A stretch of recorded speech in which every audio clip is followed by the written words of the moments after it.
કઈ છે?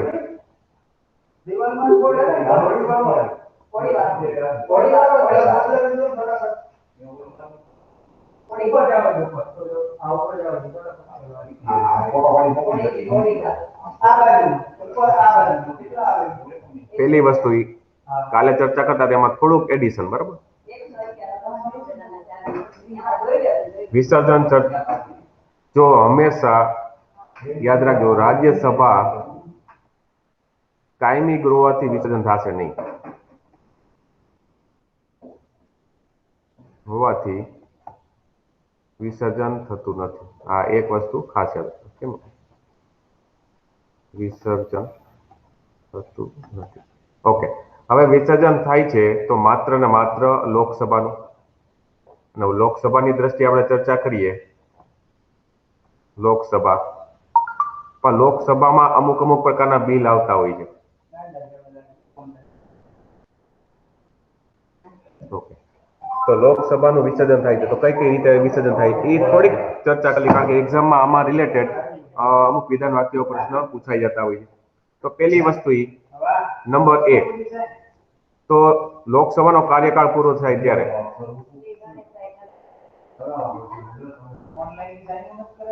લોકસભાનો કાર્યકાળ મીન્સ કે 5 વર્ષ પૂર્ણ થાય પછી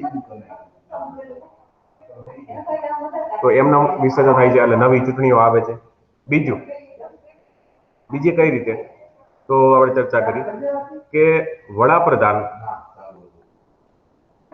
અને મંત્રીમંડળની સલાહથી અથવા ભલામણથી રાષ્ટ્રપતિ દ્વારા કરવામાં આવશે વિસર્જન. એના 5 વર્ષના ટેનર પર પહેલા, બરાબર? ઉદાહરણ 5 વર્ષનો સમયગાળો પૂર્ણ થતો હોય એ પહેલા પણ દેશમાં કોઈ પણ એવી પરિસ્થિતિ ઊભી થતી હોય છે, વિરોધ, વંટોળ વગેરે વગેરેમાં, તો વડાપ્રધાન અને મંત્રીમંડળ સલાહ આપશે કોને? તો કે રાષ્ટ્રપતિને. અને રાષ્ટ્રપતિ દ્વારા શું કરવામાં આવશે? લોકસભાનું વિસર્જન કરવામાં આવશે. તો આ બે મહત્વના કારણો છે. બે મહત્વના કારણો લીધે લોકસભાનું વિસર્જન થાય. હવે મહત્વની બાબત લોકસભા વિશે જે આ કાર્યવાહી છે વિસર્જન એના લગતી, હવે આમાં પાછી 2 કેટેગરી પાડું છું, નંબર 1 અને નંબર 2.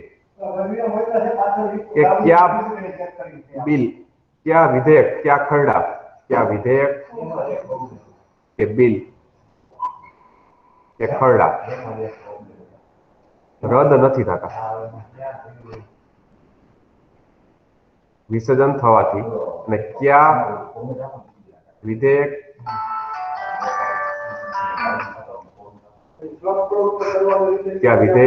કે ખરડા લોકસભાનું વિસર્જનમાંથી રદ થશે. તો હવે તમારે કોઈ પણ પ્રકારે જીપીએસસીની પ્રિપેરેશન કરતા હોય તો આ વસ્તુ તમને ખાસ યાદ રહેવી જોઈએ. રદ થશે, રદ નહીં થાય.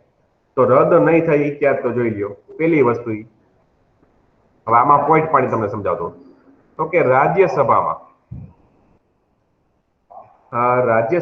દાખલ કરાયેલ વિધેયક, રાજ્યસભામાં દાખલ કરાયેલ વિધેયક કે જેના પર હજી સુધી રાજ્યસભામાં વિચારાધીન છે, રાજ્યસભામાં દાખલ કરાયેલ વિધેયક કે જે રાજ્યસભામાં વિચારાધીન, આનો મતલબ શું થાય કે લોકસભા પાસે હજી આ બિલ ગયું નથી. આનો મતલબ એ થાય કે લોકસભા પાસે બિલ ગયું નથી અને લોકસભાએ આમાં કઈ કાર્યવાહી કરેલી હોય નહીં. તો આવા પ્રકારના બિલ ખરડા છે એ રદ થશે નહીં. મીન્સ કે નવી કોઈ પણ લોકસભા આવશે એમાં પછી ફરીથી બિલ પસાર કરવામાં આવશે, બરાબર, અને પછી પાસ કરવામાં આવશે. તો આ પહેલી કન્ડિશન. નંબર 2, બીજી કન્ડિશન શું? તો કે સંસદની સંયુક્ત બેઠક કોઈ પણ એવું વિધેયક છે, કોઈ એક એવું વિધેયક છે જે સંસદની સંયુક્ત બેઠક મળેલી હોય, સંયુક્ત બેઠક મળેલી હોય, બરાબર. સંસદની સંયુક્ત બેઠક રાષ્ટ્રપતિ બોલાવેલી હોય તેવા વિધેયક પણ રદ થશે નહીં, કારણ કે આ અતિ મહત્વના હોય છે, કારણ કે બે ગૃહ દ્વારા વિરોધાભાસથી આવા પ્રકારની પરિસ્થિતિ સર્જાતી હોય છે. ત્યાર પછી હજી જોવું હોય તો કે બંને ગૃહો દ્વારા પસાર કરાયેલ વિધેયક અને રાષ્ટ્રપતિ મંજૂરી માટે વિચારાધીન. ઉદાહરણ તરીકે લોકસભા અને રાજ્યસભાએ પસાર કરેલા હોય,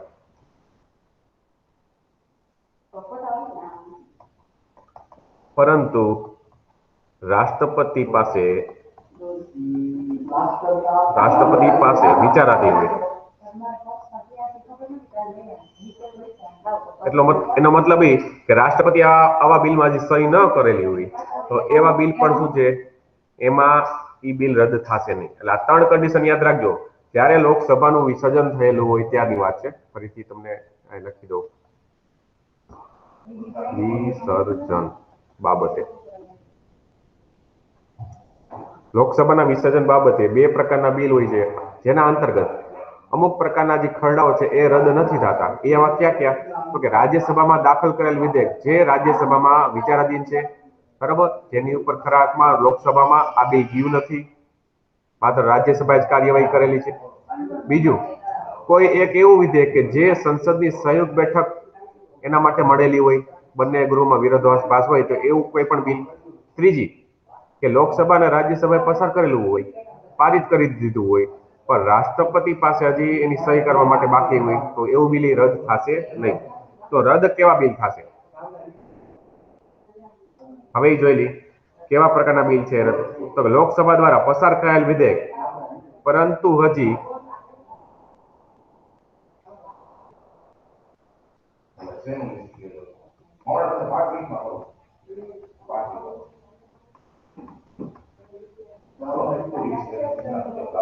લોકસભા દ્વારા પસાર કરાયેલ વિધેયક જે હજુ સુધી રાજ્યસભામાં વિચારાધીન છે.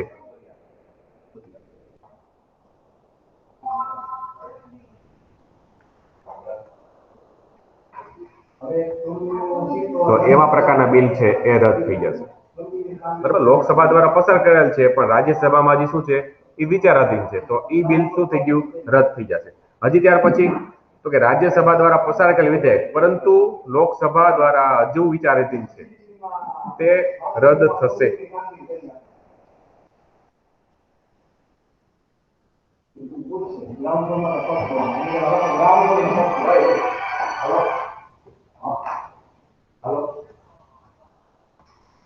લોકસભા દ્વારા પસાર કરાયેલ પરંતુ લોકસભામાં હજુ વિચારાધીન છે.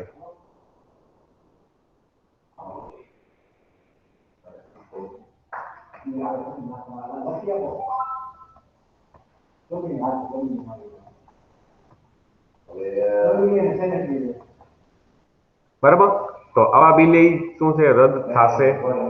ખાસ યાદ રાખજો. ત્યાર પછી હજી એક જોઈ લઈ, એટલે ખરા અર્થમાં જોઈએ તો આ 2 મહત્વના પોઈન્ટ. લોકસભા દ્વારા પસાર કરેલ વિધેયક જે રાજ્યસભામાં વિચારાધીન હોય છે અને રાજ્યસભા દ્વારા પસાર પરંતુ હજી લોકસભામાં એની ઉપર હજી વિચાર થયેલો નથી. તો આ પણ એક વસ્તુ ખાસ. જો આ બિલ અને આ બિલમાં થોડીક સામ્યતા રહેલી છે. હવે આમાં શું કીધું છે? રાજ્યસભા દ્વારા પસાર કરાયેલ પરંતુ હજી લોકસભામાં ગયું જ નથી, તો એ રદ થઈ જાય.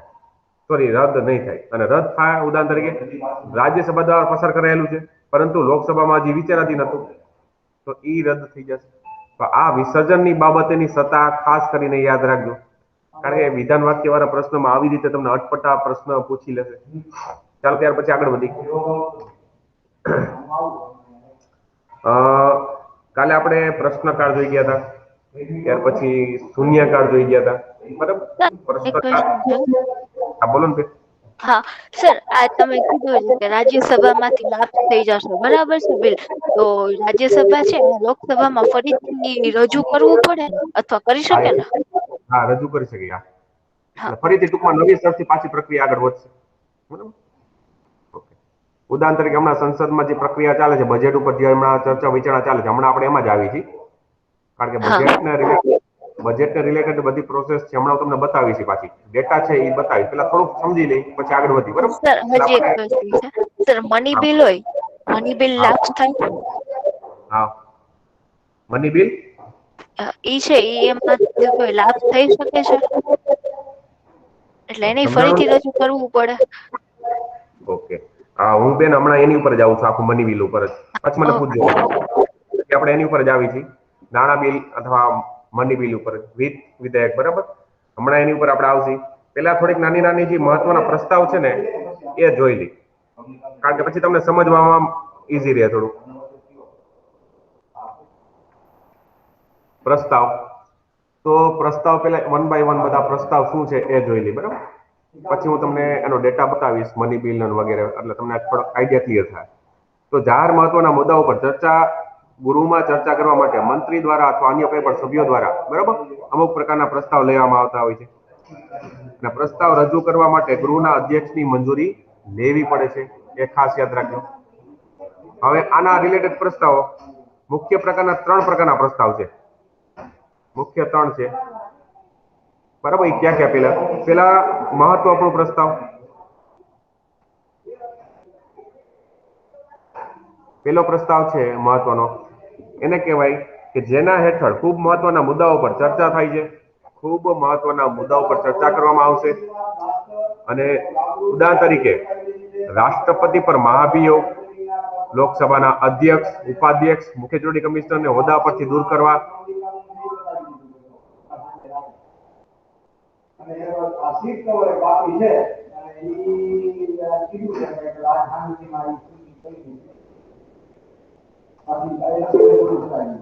રાષ્ટ્રપતિ પર મહાભિયોગ, પછી તો કે લોકસભાના અધ્યક્ષ,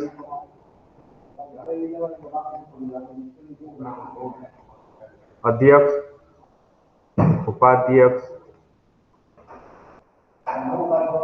મુખ્ય ચૂંટણી કમિશનર,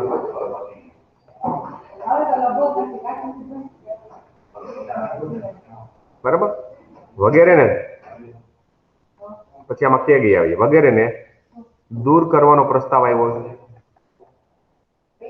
તો આ મહત્વપૂર્ણ પ્રસ્તાવ કહેવામાં આવશે, બરાબર? રાષ્ટ્રપતિ ઉપર અનુચ્છેદ 61 મુજબ જે લગાડે છે મહાભિયોગ, એ રાષ્ટ્રપતિ, ઉપરાષ્ટ્રપતિ, લોકસભા અને લોકસભાના અધ્યક્ષ, ઉપાધ્યક્ષને દૂર કરવાનો પ્રસ્તાવ લઈ આવવાનો હોય ત્યારે, પછી મુખ્ય ચૂંટણી કમિશનર કે વગેરેને દૂર કરવાનો પ્રસ્તાવ આવે ત્યારે, વગેરે જેવા પ્રસ્તાવ છે ને મહત્વપૂર્ણ પ્રસ્તાવ કે છે.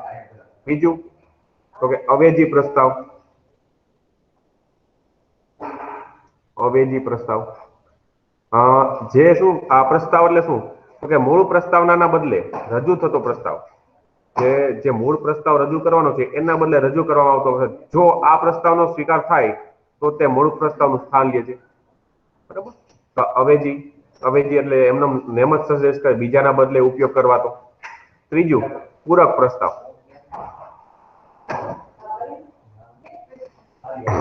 પૂરક પ્રસ્તાવ કે એ જેવો પ્રસ્તાવ જેનો સ્વતંત્ર રીતે કોઈ અર્થ નથી. આવા પ્રકારનો પ્રસ્તાવનો સ્વતંત્ર કાંઈનો અર્થ ગણવામાં નથી આવતો, પરંતુ અન્ય પ્રસ્તાવ પર આધારિત હોય છે. ઉદાહરણ તરીકે મહત્વના પ્રસ્તાવ ઉપર અથવા અવેજી વગેરે ઉપર આધારિત હોય છે. અને આ પ્રસ્તાવનો ઉપયોગ ગૃહની કામગીરીને આગળ વધારવા તથા ચર્ચા દરમિયાન એક મુદ્દાને સ્થાને બીજા મુદ્દાને લાવવા ઉપર થતો હોય છે, બરાબર? ખ્યાલ આવ્યો કે પૂરક પ્રસ્તાવનો ઉપયોગ ક્યારે થાય? એક મિનિટ, હમણાં તમને પાછું ડિટેલમાં સમજાવું છું. લેક્ચરમાં છું, પછી ફોન કરું. ઓકે, એટલે આનો મતલબ શું છે પૂરક પ્રસ્તાવનો? તો કે આનો કોઈ સ્વતંત્ર અર્થ નથી. આ પ્રસ્તાવ ક્યારે લેવામાં આવે છે? ગૃહની કામગીરીને આગળ વધારવા માટે અને વધારે કોઈ ચર્ચાને અવકાશ હોય તો એવા કોઈ પણ સમયે એક મુદ્દાને બદલે બીજા મુદ્દા, એક મુદ્દાના સ્થાને, બરાબર, બીજો મુદ્દો ઉઠાવવામાં આવતો હોય તો એને પૂરક પ્રસ્તાવ કહે છે. મહત્વપૂર્ણ પ્રસ્તાવ, અવેજી પ્રસ્તાવ અને પૂરક પ્રસ્તાવ. ત્યાર પછી થોડુંક આગળ વધી, આ મહત્વના પ્રસ્તાવ 3 જ છે. આના પછી બીજા અલગ, બીજા ક્યાં? તો કે ઉદાહરણ તરીકે વિશેષાધિકાર પ્રસ્તાવ, વિશેષાધિકાર પ્રસ્તાવ. આનો મતલબ શું? આ પ્રસ્તાવ કોઈ મંત્રી દ્વારા સંસદીય વિશેષાધિકારના ઉલ્લંઘનના સંદર્ભમાં હોય છે. જે સંસદીય પ્રણાલી છે બરાબર એનું ઉલ્લંઘન થતું હોય એવા કોઈ પણ સંદર્ભમાં, અને ગૃહના કોઈ પણ સભ્ય દ્વારા તે લાવી બરાબર ગૃહના કોઈ પણ સભ્ય દ્વારા પણ લાવી શકાય છે.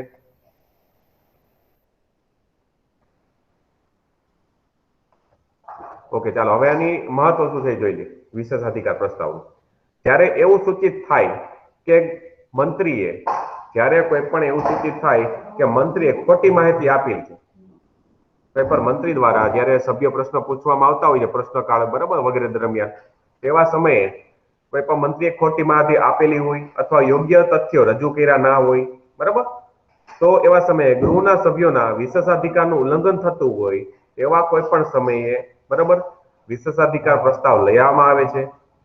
બીજી વસ્તુ વિશેષાધિકાર પ્રસ્તાવની બીજી મહત્વ શું, તો કે જેનો હેતુ સંબંધિત મંત્રીઓની આલોચના કરવાનો હોય છે.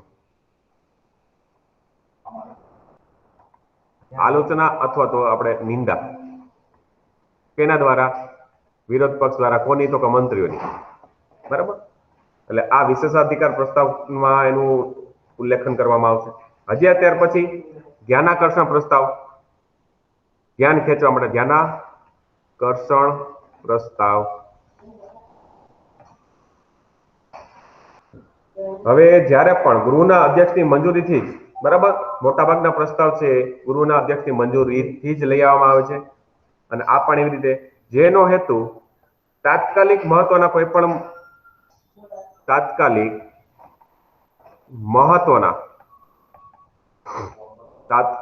મહત્વના કોઈ જાહેર મુદ્દા પર, કોઈ કેવા જાહેર મુદ્દા એટલે જે સામાન્ય માણસોને લગતા હોય, પબ્લિકને લગતા હોય, જાહેર મુદ્દા ઉપર ચર્ચા કરવા માટે બરાબર ગૃહનું ધ્યાન દોરવામાં આવે છે. જેના અંતર્ગત સંસદીય પ્રક્રિયામાં જે સંસદીય પ્રક્રિયા નિયમ સમિતિ છે, નિયમ સમિતિ 377, આમાં એનું આલેખન થયેલું છે. બરાબર, સંસદના પ્રક્રિયા નિયમમાં તેનો ઉલ્લેખ કરવામાં આવેલો છે. ધ્યાનાકર્ષણ પર આનો મતલબ શું થાય? અતિ મહત્વના કોઈ પણ મુદ્દા ઉપર બીજી મુદ્દા અટકાવીને બરાબર આવા પ્રકારના મુદ્દા ઉપર એની ચર્ચા કરવામાં આવશે. ઓકે, ત્યાર પછી જે 2018માં પ્રસ્તાવ મોદી સરકાર વિરુદ્ધ લઈ આવવામાં આવેલો હતો, no confidence motion. Yes, very good. No confidence motion. Good.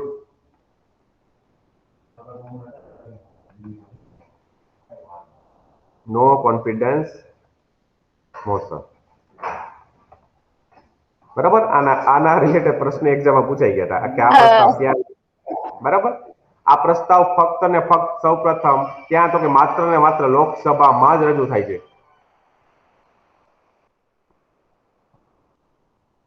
લોકસભામાં જ રજૂ કરવામાં આવશે. અને આ પ્રસ્તાવ સમગ્ર મંત્રીમંડળની વિરુદ્ધ લાવવામાં આવે છે.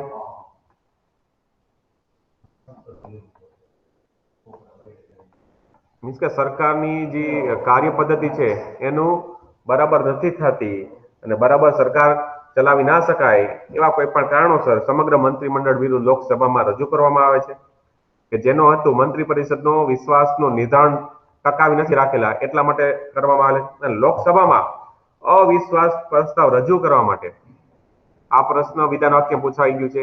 રજૂ કરવા માટે ઓછામાં ઓછા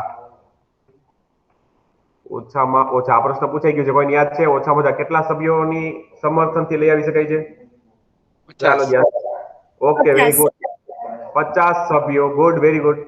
50 સભ્યોના સમર્થનથી જ આ પ્રસ્તાવ લઈ આવી શકાય છે. બરાબર, આનાથી ઓછા નહીં. ઘણી વખતે આમાં એક્ઝામ પ્રશ્ન ઓછામાં ઓછા 100 સભ્યો નહીં પણ 50 પ્રશ્નો, 50 સભ્યો ના સમર્થનથી બરાબર આ પ્રસ્તાવ લઈ આવી શકાય. સમર્થન જરૂરી બરાબર, પરંતુ તેને રજૂ કરવાનું કારણ દર્શાવવું જરૂરી નથી. બરાબર, ખાસ યાદ રાખજો. પરંતુ તેને રજૂ કરવાનું કારણ દર્શાવવું જરૂરી નથી. સર સર હા રજૂ કરવાનું કારણ ન દર્શાવવું જરૂરી હોય તો આ ગમે ત્યારે લઈ આવી શકે છે ને 50 સભ્યો થઈને. હા તો 50 તો સભ્યો. સંસદનો ટાઈમ નો બગડ્યો કેવાય. હવે બેન ઈ તો હવે ઈ કેમ આપણે કહી શકીએ, ખરા ટાઈમ જ બગડે છે.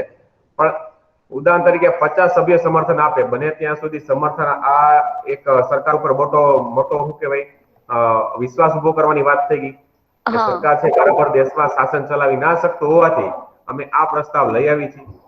ઉદાહરણ તરીકે આ તો ખાલી મોદી ગવર્મેન્ટ છે, પણ કોંગ્રેસની ગવર્મેન્ટ ઉપર પણ અવિશ્વાસ પ્રસ્તાવ આવી ચુકેલા છે. ઉદાહરણ તરીકે સૌથી વધારે અવિશ્વાસ પ્રસ્તાવ આવ્યો હોય તો ઇન્દિરા ગાંધી સરકાર વિરુદ્ધમાં 15 વખત પ્રસ્તાવ આવ્યા છે બેન, હા અવિશ્વાસ પણ રજૂ નથી થઈ શક્યા. સમજાણું તમને? બરાબર. કારણ કે બહુમતી હોય એટલે એ પ્રસ્તાવ પસાર કરવો, અને આ પ્રસ્તાવ પસાર થઈ જાય તો સમગ્ર મંત્રીમંડળ રાજીનામું આપી દેવું પડે. હા એ ખ્યાલ જ. આવ્યો તમને? જો હવે તમને કહું, જો પ્રસ્તાવ પસાર થાય, જો પ્રસ્તાવ પસાર થાય તો સમગ્ર મંત્રીમંડળ રાજીનામું આપશે. મંત્રી પરિષદ કે મંત્રીમંડળ, બરાબર, અથવા તો સરકાર કયો ને, સરકાર રાજીનામું આપશે અથવા આપવું પડશે, બરાબર. ખાસ યાદ રાખજો, અવિશ્વાસ પ્રસ્તાવ એક્ઝામમાં પ્રશ્ન પૂછાઈ ગયો છે, વિધાન વાક્ય સ્વરૂપે પૂછાઈ ગયું છે. આ પ્રસ્તાવ માત્ર લોકસભામાં રજૂ થાય છે. લોકસભામાં રજૂ થાય તો મને આમાં કોઈ કહેશે શું કામ લોકસભામાં જ રજૂ થાય? લોકસભા એટલે હાઉસ ઓફ પીપલ, કે જનરલ લોકો એ ચૂંટીને ત્યાં મોકલા હોય છે એટલે. ઓકે, જો એક વસ્તુ ઓકે, હવે હું તમને સમજાવું કે લોકસભામાં શું કામ રજૂ થાય છે. એક જે તમને કહેવા જાઉં છું, એક તાર્કિક પ્રશ્ન કહેવાય ખરા અર્થમાં. ઉદાહરણ તરીકે કે ખરા અર્થમાં દેશનું શાસન કરતું હોય તો લોકસભા છે. કઈ રીતે? તો મોટા ભાગે જે શાસક પક્ષ છે, બરાબર, એનું પ્રભુત્વ કેની ઉપર છે? તો કે લોકસભામાં, રાજ્યસભામાં હોય છે, પણ રાજ્યસભામાં કેવું છે કે બધા રાજ્યો પ્રમાણે બેઠકોની ફાળવણી તો છે, લોકસભામાં છે. પછી આ લોકસભામાં સૌથી વધારે સીટો ફાળવવામાં આવતી મેજોરિટી થી જીતે છે, બરોબર. એટલે રાષ્ટ્રપતિ સરકાર રચવા આહવાન કરે છે કોઈ પણ મોટા શાસક પક્ષને. એટલે શાસક પક્ષ છે ખરા અર્થમાં શાસન કરતું હોય તો લોકસભાના માધ્યમથી જ આખા ભારતમાં એનું વર્ચસ્વ હોય છે. તો એટલા માટે સૌ પ્રથમ લોકસભામાં રજૂ કરવાની અપીલ થાય છે, અને માત્ર આમાં જ રજૂ થાય છે, બરાબર. તો આ એક ખાસ યાદ રાખજો. બીજું, સમગ્ર મંત્રીમંડળની વિરુદ્ધ કરવામાં આવે છે મંત્રી ઉપર વિશ્વાસ ન હોવાથી, અને રજૂ કરવા માટે ઓછામાં ઓછા 50 સભ્યો એનું સમર્થન જરૂર છે, પરંતુ એનું કારણ દર્શાવવાનું કઈ ઉલ્લેખ નથી. પ્રસ્તાવ પસાર થઈ જશે તો મંત્રી પરિષદ રાજીનામું આપશે. મોદી સરકાર વિરુદ્ધ આવ્યો હતો 2018માં, પરંતુ જરૂરી બહુમતી ના હોવાથી પ્રસ્તાવ પસાર થઈ શક્યો નહીં. અને ઇન્દિરા ગાંધી સરકાર વિરુદ્ધ ઘણા શું કહેવાય સૌથી વધારે વખત લોકસભામાં 15 વખત જેટલો અવિશ્વાસ પ્રસ્તાવ આવી ચુકેલો છે, બરાબર. ઉદાહરણ તરીકે જે કટોકટી વગેરે લાદેલા છે, અમુક પ્રકારના નિર્ણયો જે ઇન્દ્ર સરકારમાં લીધેલા છે, તો એના બાબતે પણ અવિશ્વાસ પ્રસ્તાવ આવી ચુકેલા છે. ત્યાર પછી મહત્વનો તો કે નિંદા પ્રસ્તાવ.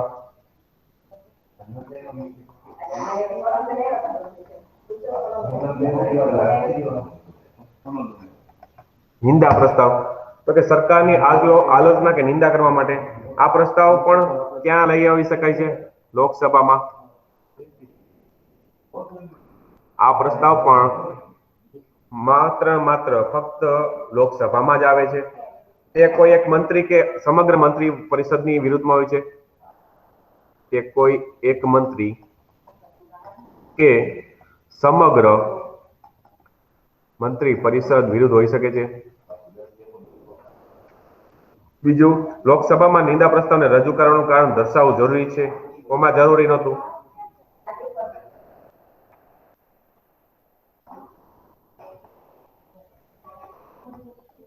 પ્રસ્તાવ રજૂ કરવાનું કારણ દર્શાવવું જરૂરી છે. ત્યારે અવિશ્વાસ પ્રસ્તાવમાં જરૂરી નહોતું, ત્યારે આમાં નિંદા પ્રસ્તાવમાં જરૂરી છે. અને આ પ્રસ્તાવનો હેતુ સરકારની નીતિ કે કાર્યોમાં સરકારની નીતિની આલોચના કરવી, નીતિ કે કાર્યોની બાબતમાં સરકારની નીતિ કે કાર્યોની બાબતમાં નિંદા કે આલોચના કરવામાં આવે છે. કે બરાબર નીતિ ઘડીને ઉદાહરણ તરીકે તમે કહી શકો કે જે હાલમાં જે કૃષિ ખરડા છે તો કોંગ્રેસ છે, કોંગ્રેસ પક્ષ અને બીજા સાથી પક્ષો તો આ ખરડાની શું કરે છે, આલોચના કરે છે, તો એક પ્રકારે નિંદા પ્રસ્તાવ. ત્યાર પછી આ પ્રસ્તાવ, જો આ પ્રસ્તાવ પસાર થાય,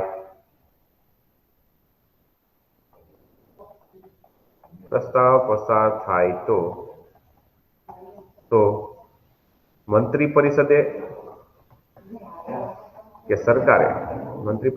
સરકારે રાજીનામું આપવું જરૂરી નથી. બરાબર, માની લ્યો કે આ પ્રસ્તાવ પસાર થાય તો સરકારે રાજીનામું આપવું જરૂરી નથી, પરંતુ સરકારે પછી વિશ્વાસ મત લેવો જરૂરી બને છે. હવે હું તમને આ બે વચારે નિંદા પ્રસ્તાવ અને અવિશ્વાસ પ્રસ્તાવ થોડુંક સામ્યતા બતાવી દઉં છું કે અવિશ્વાસ પ્રસ્તાવ અને નિંદા પ્રસ્તાવ બાબતે અવિશ્વાસ પ્રસ્તાવ અને નિંદા પ્રસ્તાવ બંને લોકસભામાં રજૂ થાય છે. આ આપણે જોઈ ગયા ક્યાં, તો કે લોકસભામાં. ત્યાર પછી બીજું તો કે પરંતુ અવિશ્વાસ પ્રસ્તાવ ફક્ત મંત્રીમંડળ વિરુદ્ધ જ લાવી શકાય છે, જ્યારે નિંદા પ્રસ્તાવ સમગ્ર મંત્રીમંડળ કે કોઈ એક મંત્રી વિરુદ્ધ લઈ આવી શકાય છે. તો આ બંને વચ્ચેનું થોડુંક ડિફરન્સ છે, એ ખાસ યાદ રાખજો. અવિશ્વાસ છે સમગ્ર મંત્રીમંડળ વિરુદ્ધ, ત્યારે નિંદા પ્રસ્તાવ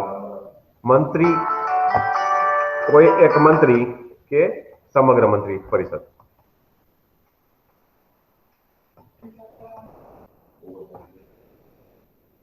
તો આ વસ્તુ ખાસ યાદ રાખજો કે અવિશ્વાસ પ્રસ્તાવ અને નિંદા પ્રસ્તાવ બાબતે આ બે મહત્વના પોઈન્ટ ખાસ યાદ રાખવાના. ત્યાર પછી જે હમણાં મોશન ઓફ થેન્ક્સ જે પસાર કરવામાં આવ્યો, ઉદાહરણ તરીકે આપણે વાત કરી હતી, મેં તમને ઇંગ્લિશમાં ઓલો કરંટ અફેરનો મુદ્દો બતાવ્યો હતો, પ્રેસિડેન્ટ સ્પીચ, બરાબર, કે ધન્યવાદ પ્રસ્તાવ.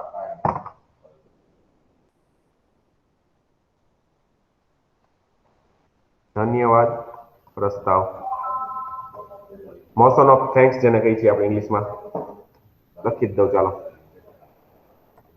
Motion of thanks. હવે લોકસભાની સામાન્ય ચૂંટણી બાદના લોકસભાની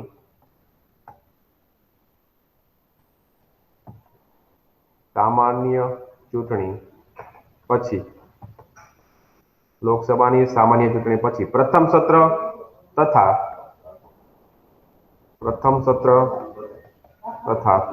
નાણાકીય વર્ષના પ્રથમ ભાગમાં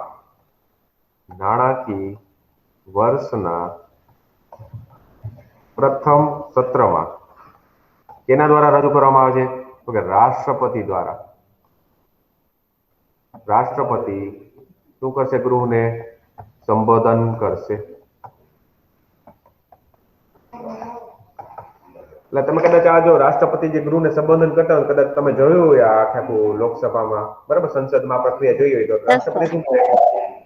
રાષ્ટ્રપતિ શું કહે છે કે my government have done this work in the previous financial year. એટલે ટૂંકમાં રાષ્ટ્રપતિ એમ જ કે મારી એ શું ઉલ્લેખિત કે મારી સરકારે આ કાર્ય છે ગયા વર્ષમાં કરેલા છે અને હવેના વર્ષમાં આવા કાર્યો કરશે. એટલા માટે હું આ જે તાજેતરની સરકાર છે એને બિરદાવું છું, એના જે ધન્યવાદ કરું છું. એટલા માટે રાષ્ટ્રપતિ દ્વારા ખાસ યાદ રાખજો. બીજો પોઈન્ટ એમાં રાષ્ટ્રપતિ પોતાના સંબોધનમાં સરકારની નીતિઓ અને યોજનાઓનો સંદર્ભ મેળવીને બરાબર જેટલી ઉપલબ્ધિઓ થઈ છે સરકારની યોજનાઓથી એ બધાના માહિતી આપશે. બરાબર, સરકારની ઉપલબ્ધિથી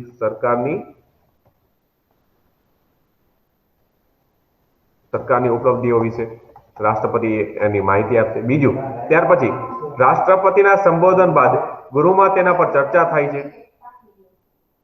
સંબોધન પછી ચર્ચા કરવામાં આવશે, તેને ધન્યવાદ પ્રસ્તાવ આપણે કીધો, બરાબર. અને ત્યાર પછી ચર્ચા બાદ આ પ્રસ્તાવ પર મતદાન પણ કરવામાં આવશે. મતદાન જેમાં પ્રસ્તાવનું પસાર થવું જરૂરી છે.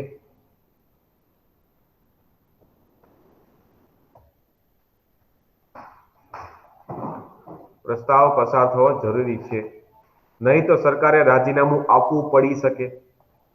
નહીતર સરકારે રાજીનામું આપવું પડી શકે. પણ બને ત્યાં સુધી આ પ્રસ્તાવ ક્યારે આવે છે?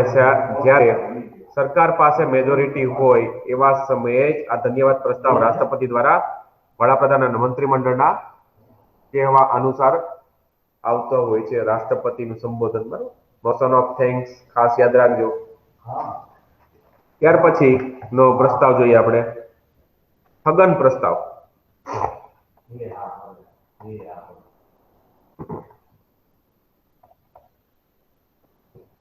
સ્થગન પ્રસ્તાવ. જો જાહેર લોક મહત્વના મુદ્દાઓ પર ગૃહમાં ચર્ચા કરવા માટે ગૃહના કામકાજને સ્થગિત કરવામાં આવે છે તો એવા પ્રસ્તાવને આપણે સ્થગન પ્રસ્તાવ કહીએ.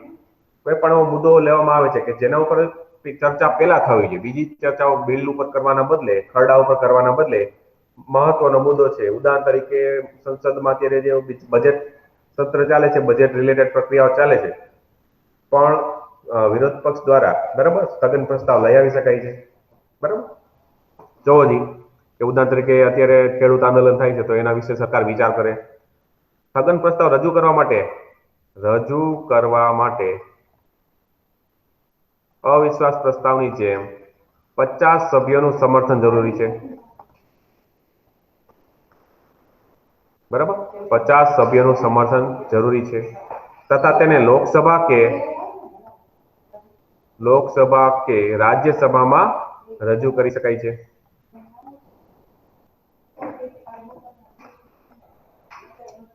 લોકસભા કે રાજ્યસભામાં એને રજૂ કરી શકાય છે. અને આ પ્રસ્તાવમાં ગૃહમંત્રી કે અન્ય સભ્ય, બરાબર, રજૂ કરી શકે છે. ગૃહમંત્રી અથવા તો કોઈ પણ કે સભ્ય દ્વારા. માની લ્યો કે કોઈ પણ બિલની બાબતે ચર્ચા થતી હોય અને એવા કોઈ પણ ભારતમાં કોઈ પણ એવા મોટા ઇસ્યુ થતા હોય કે જેના રિલેટેડ પહેલા ચર્ચા થવી જોઈએ, તો ગૃહમંત્રી દ્વારા અથવા તો કોઈ પણ ગૃહના સભ્ય દ્વારા અધ્યક્ષને સંબોધીને, બરાબર, એની મંજૂરી લઈને આ પ્રસ્તાવ લાવી આવી શકાય છે. પણ આની થોડીક મર્યાદાઓ છે.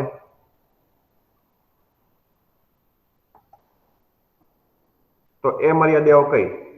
તો પહેલી વસ્તુ તો કે તેના માધ્યમથી લોક મહત્વના અને અત્યંત જરૂરી મુદ્દાઓ ઉઠાવી શકાય છે. અત્યંત જરૂરી મુદ્દા વિશે ચર્ચા કરી શકીએ છીએ. કે ભારતમાં આના રિલેટેડ પહેલા ચર્ચા થાય તો વધુ સારું. બીજું, જેના એકથી વધારે મુદ્દાઓનો સમાવેશ ન કરી શકાય. ઉદાહરણ તરીકે આપણે ખેડૂત આંદોલનની વાત કરીએ, ઉદાહરણ તરીકે, તો એની ઉપર ચર્ચા કરી શકીએ છીએ. બરાબર. બીજું, એકથી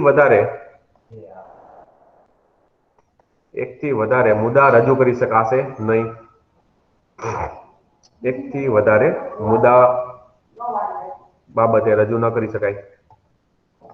કોઈ પણ એક મુદ્દો રજૂ કર્યો તો પહેલા એની ઉપર જ ચર્ચા કરવાની, ત્યાર પછી લેવા માટે પાછું અધ્યક્ષની મંજૂરી. તેના માધ્યમથી વર્તમાન ઘટનાઓ પર આધારિત કોઈ વિષયની જ ચર્ચા થઈ શકશે. વર્તમાન મુદ્દા પર આધારિત. આપણે હમણાં ચર્ચા કરી કે આ, બરાબર, ખેડૂત આંદોલન અથવા ખેડૂતના કૃષિ ખરડા છે, કૃષિ બિલ, તો આ બાબતે બીજા કોઈ ભૂતકાળની ઘટનાઓને ટાંકીને એની ઉપર ચર્ચા થઈ શકે નહીં. માત્ર કેવા વર્તમાન સમયના રિલેટેડ. ત્યાર પછી સ્થગન પ્રસ્તાવ અંતર્ગત વિશેષાધિકારના પ્રશ્નોને ના ઉઠાવી શકાય. મીન્સ કે જે વિશેષાધિકારનો જે પ્રસ્તાવ છે એને આમાં સમાવેશ કરવામાં નથી આવ્યો. તથા અદાલતમાં પણ પડકારી શકાશે નહીં કે ચર્ચા થઈ શકશે નહીં. બરાબર, અદાલતમાં પડતર વિષય પર પણ ચર્ચા થઈ શકશે નહીં.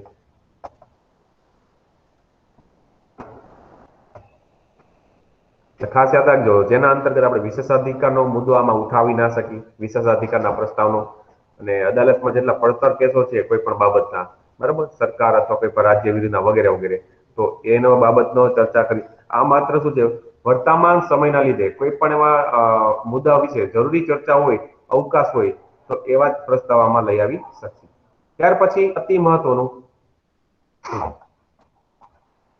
કાપ પ્રસ્તાવ. કાપ પ્રસ્તાવ ખાસ યાદ રાખજો, ઘણી વખતે એક્ઝામમાં પ્રશ્ન પૂછાઈ ગયા છે આ બાબતે. બરાબર, કાપ પ્રસ્તાવ. આ પ્રસ્તાવ કોઈ સભ્ય દ્વારા કે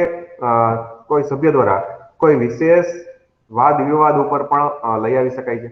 બરાબર, જો આ પ્રસ્તાવ સ્વીકારાય તો તે વિષય પર ચર્ચા રોકીને મતદાન કરવામાં આવે છે. બરાબર, જે વિશેષ ચર્ચાઓ થતી હોય છે તો એને રોકીને મતદાન માટે અધ્યક્ષ આગળ વધારશે. જો જ એમાં શું શું વસ્તુ આવી છે કે સાધારણ કાપ, પછી ઘટકોમાં કાપ, ત્યાર પછી કાંગારૂ કાપ, આવું કદાચ નામ સાંભળ્યું છે. ઘટકોમાં કાપ, પછી ઓલું હજી એમ ના કહેતા કે ટોકન કટ ને પોલિસી કટ ને પછી આવશે, નીતિ બાબતમાં છે. બરાબર, તો એ પછી આપણે ચર્ચા કરશે. તો પેલા જુઓ કે સાધારણ કાપ એટલે શું, તો કે જ્યારે કોઈ વિષય પર પૂરતી ચર્ચા થઈ ગઈ હોય ત્યારબાદ આ પ્રસ્તાવ રજૂ થાય છે અને મતદાન માટે રાખવામાં આવે છે. પૂરતી ચર્ચા થઈ ગઈ છે અને પછી મતદાન માટે મોકલવામાં આવશે.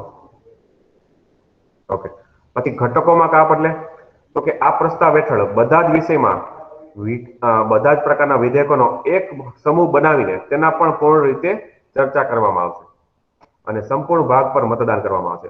ઉદાહરણ તરીકે નાના નાના પ્રકારના બિલ ભેગા હોય તે બધાને સંયુક્ત રીતે ભેગા કરીને, બરાબર, એની ઉપર ચર્ચા થઈ ગઈ છે તો ત્યાર પછી મતદાન માટે મોકલવામાં આવશે. એટલે શું કીધું, વિધેયકોનો એક સમૂહ બનાવીને.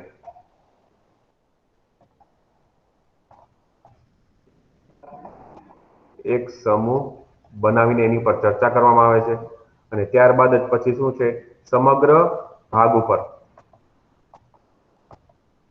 મતદાન કરવામાં આવશે. આ ખાસ જેને કહેવાય ઘટકોમાં કાપ. ત્યાર પછી કાંગારૂ કાપ એટલે શું, તો જેના અંતર્ગત પ્રસ્તાવમાં ફક્ત મહત્વપૂર્ણ વિષયો કે એના કોઈ પણ ખંડનો ભાગ છે એની ઉપર જ ચર્ચા થશે અને પછી એની ઉપર મતદાન કરવામાં આવશે અને બાકીના વિષયોને પારિત માનવામાં આવશે. ઉદાહરણ તરીકે મહત્વના વિષયો કે કોઈ ખંડો કે ભાગ પર ચર્ચા કરવામાં આવશે. બરાબર, એની ઉપર શું કરવામાં આવશે, મતદાન.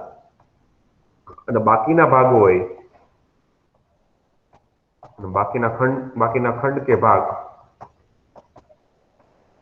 પસાર થઈ ગયેલા માનવામાં આવશે.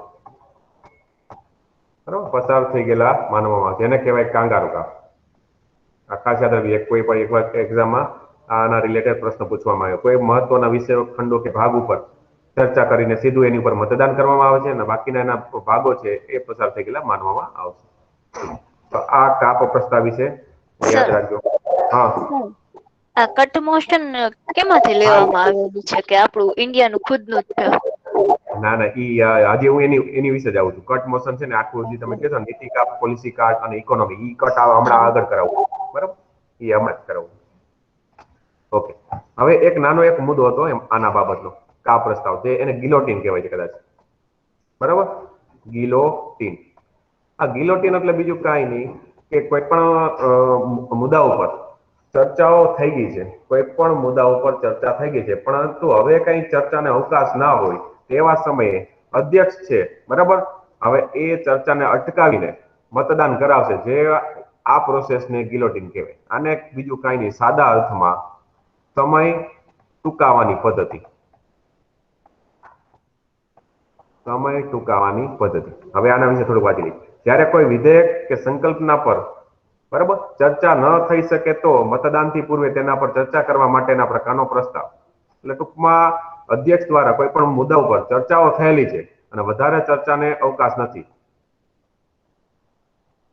અને ખોટો સમય વેડફાતો હોય, બરાબર, ચર્ચા થયેલ હોય અને વધારે ચર્ચાને અવકાશ ના હોય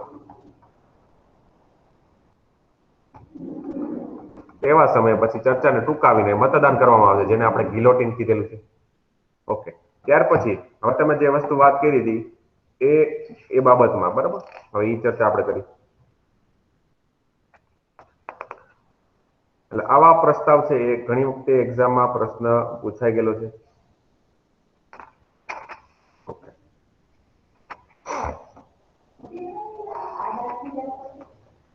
ઓકે, તમે જે લોકો વાત કરો છો ને કે નીતિ કાપ, એને ખરા અર્થમાં શું કહેવાય ખબર?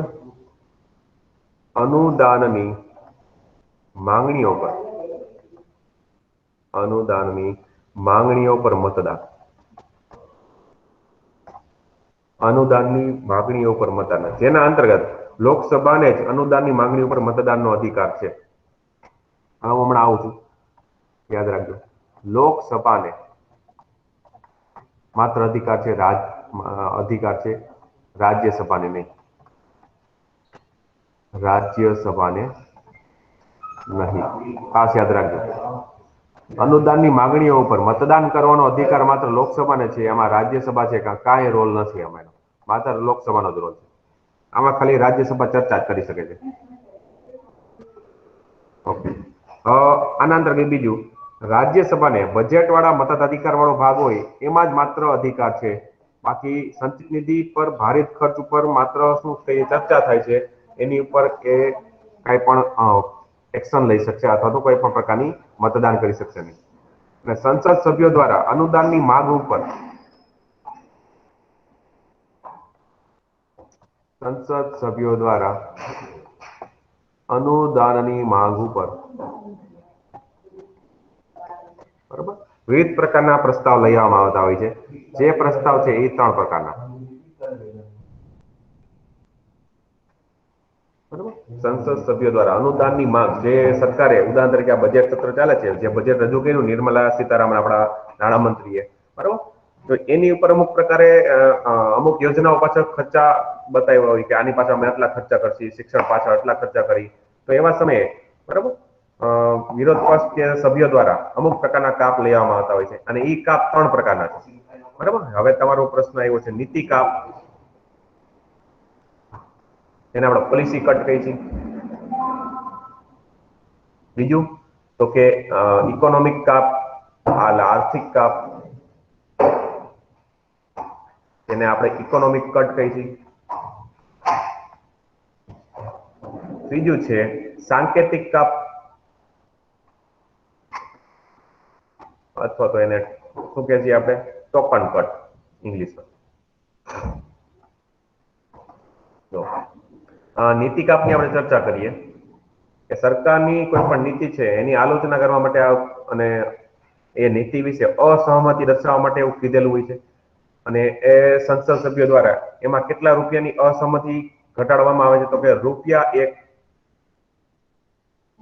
ઉદાહરણ તરીકે એમ કે 500 કરોડની કોઈ પણ યોજના હોય સરકારની, તો 500 કરોડમાંથી ₹1 ઓછો એવું દર્શાવવામાં આવે છે. બરાબર, એટલો ₹1 નો ઘટાડો કરો. બરાબર, એવી રીતે નીતિની આલોચના કરવામાં આવે છે સરકારની. તો એને કહેવાય નીતિ કાપ, પોલિસી કાપ, પોલિસી કટ. પછી સાંકેતિક કટમાં સરકાર જે નીતિઓ ઘડે છે એના અંતર્ગત એ ₹100નો ઘટાડો દર્શાવે છે કે આમાં જે સરકાર લેવા છે એમાં ₹100નો ઘટાડો કરો. એટલે એનો મતલબ એ કે વિરોધ પક્ષ છે આની ઉપર સહમતિ દર્શાવતું નથી. ત્યારે ઇકોનોમિક કટ છે એમાં કોઈ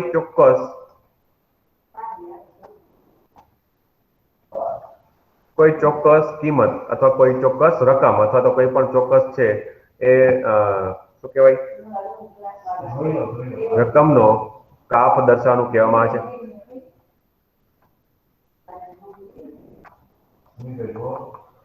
તો આજે આપણે વાત કરી અનુદાનની માંગણી ઉપર મતદાન બાબતની વાત છે કે લોકસભાના અધિકાર છે, રાજ્યસભા નહીં, અને સંસદ સભ્યો દ્વારા અનુદાનની માંગ પર 3 પ્રકારે કાપ પ્રસ્તાવ લઈ આવી શકે છે: નીતિ કાપ, આર્થિક કાપ અને સાંકેતિક કાપ. જેમાં નીતિ કાપ અંતર્ગત વિરોધ પક્ષ દ્વારા ₹1નો ઘટાડો સૂચવવામાં આવે છે. સાંકેતિક કાપ અંતર્ગત ₹100નો ઘટાડો દર્શાવવામાં આવે છે, અને એ રીતે સરકારની નીતિની આલોચના કરે છે. અને આર્થિક કાપમાં કોઈ ચોક્કસ રકમ, ઉદાહરણ તરીકે એમ માની લે કે આમાં ₹1000 ઘટાડો, 2000, 5000 વગેરે, તો એ નક્કી કરશે એ લોકો. એમાં કોઈ ફિક્સ કીધેલું નથી. તો આ એક વસ્તુ અનુદાનની બાબતે યાદ રાખજો. હવે હું તમને થોડાક ડેટા બતાવું છું બુકના. હવે બુકના ડેટા વિશે આપણે આગળ વધશું.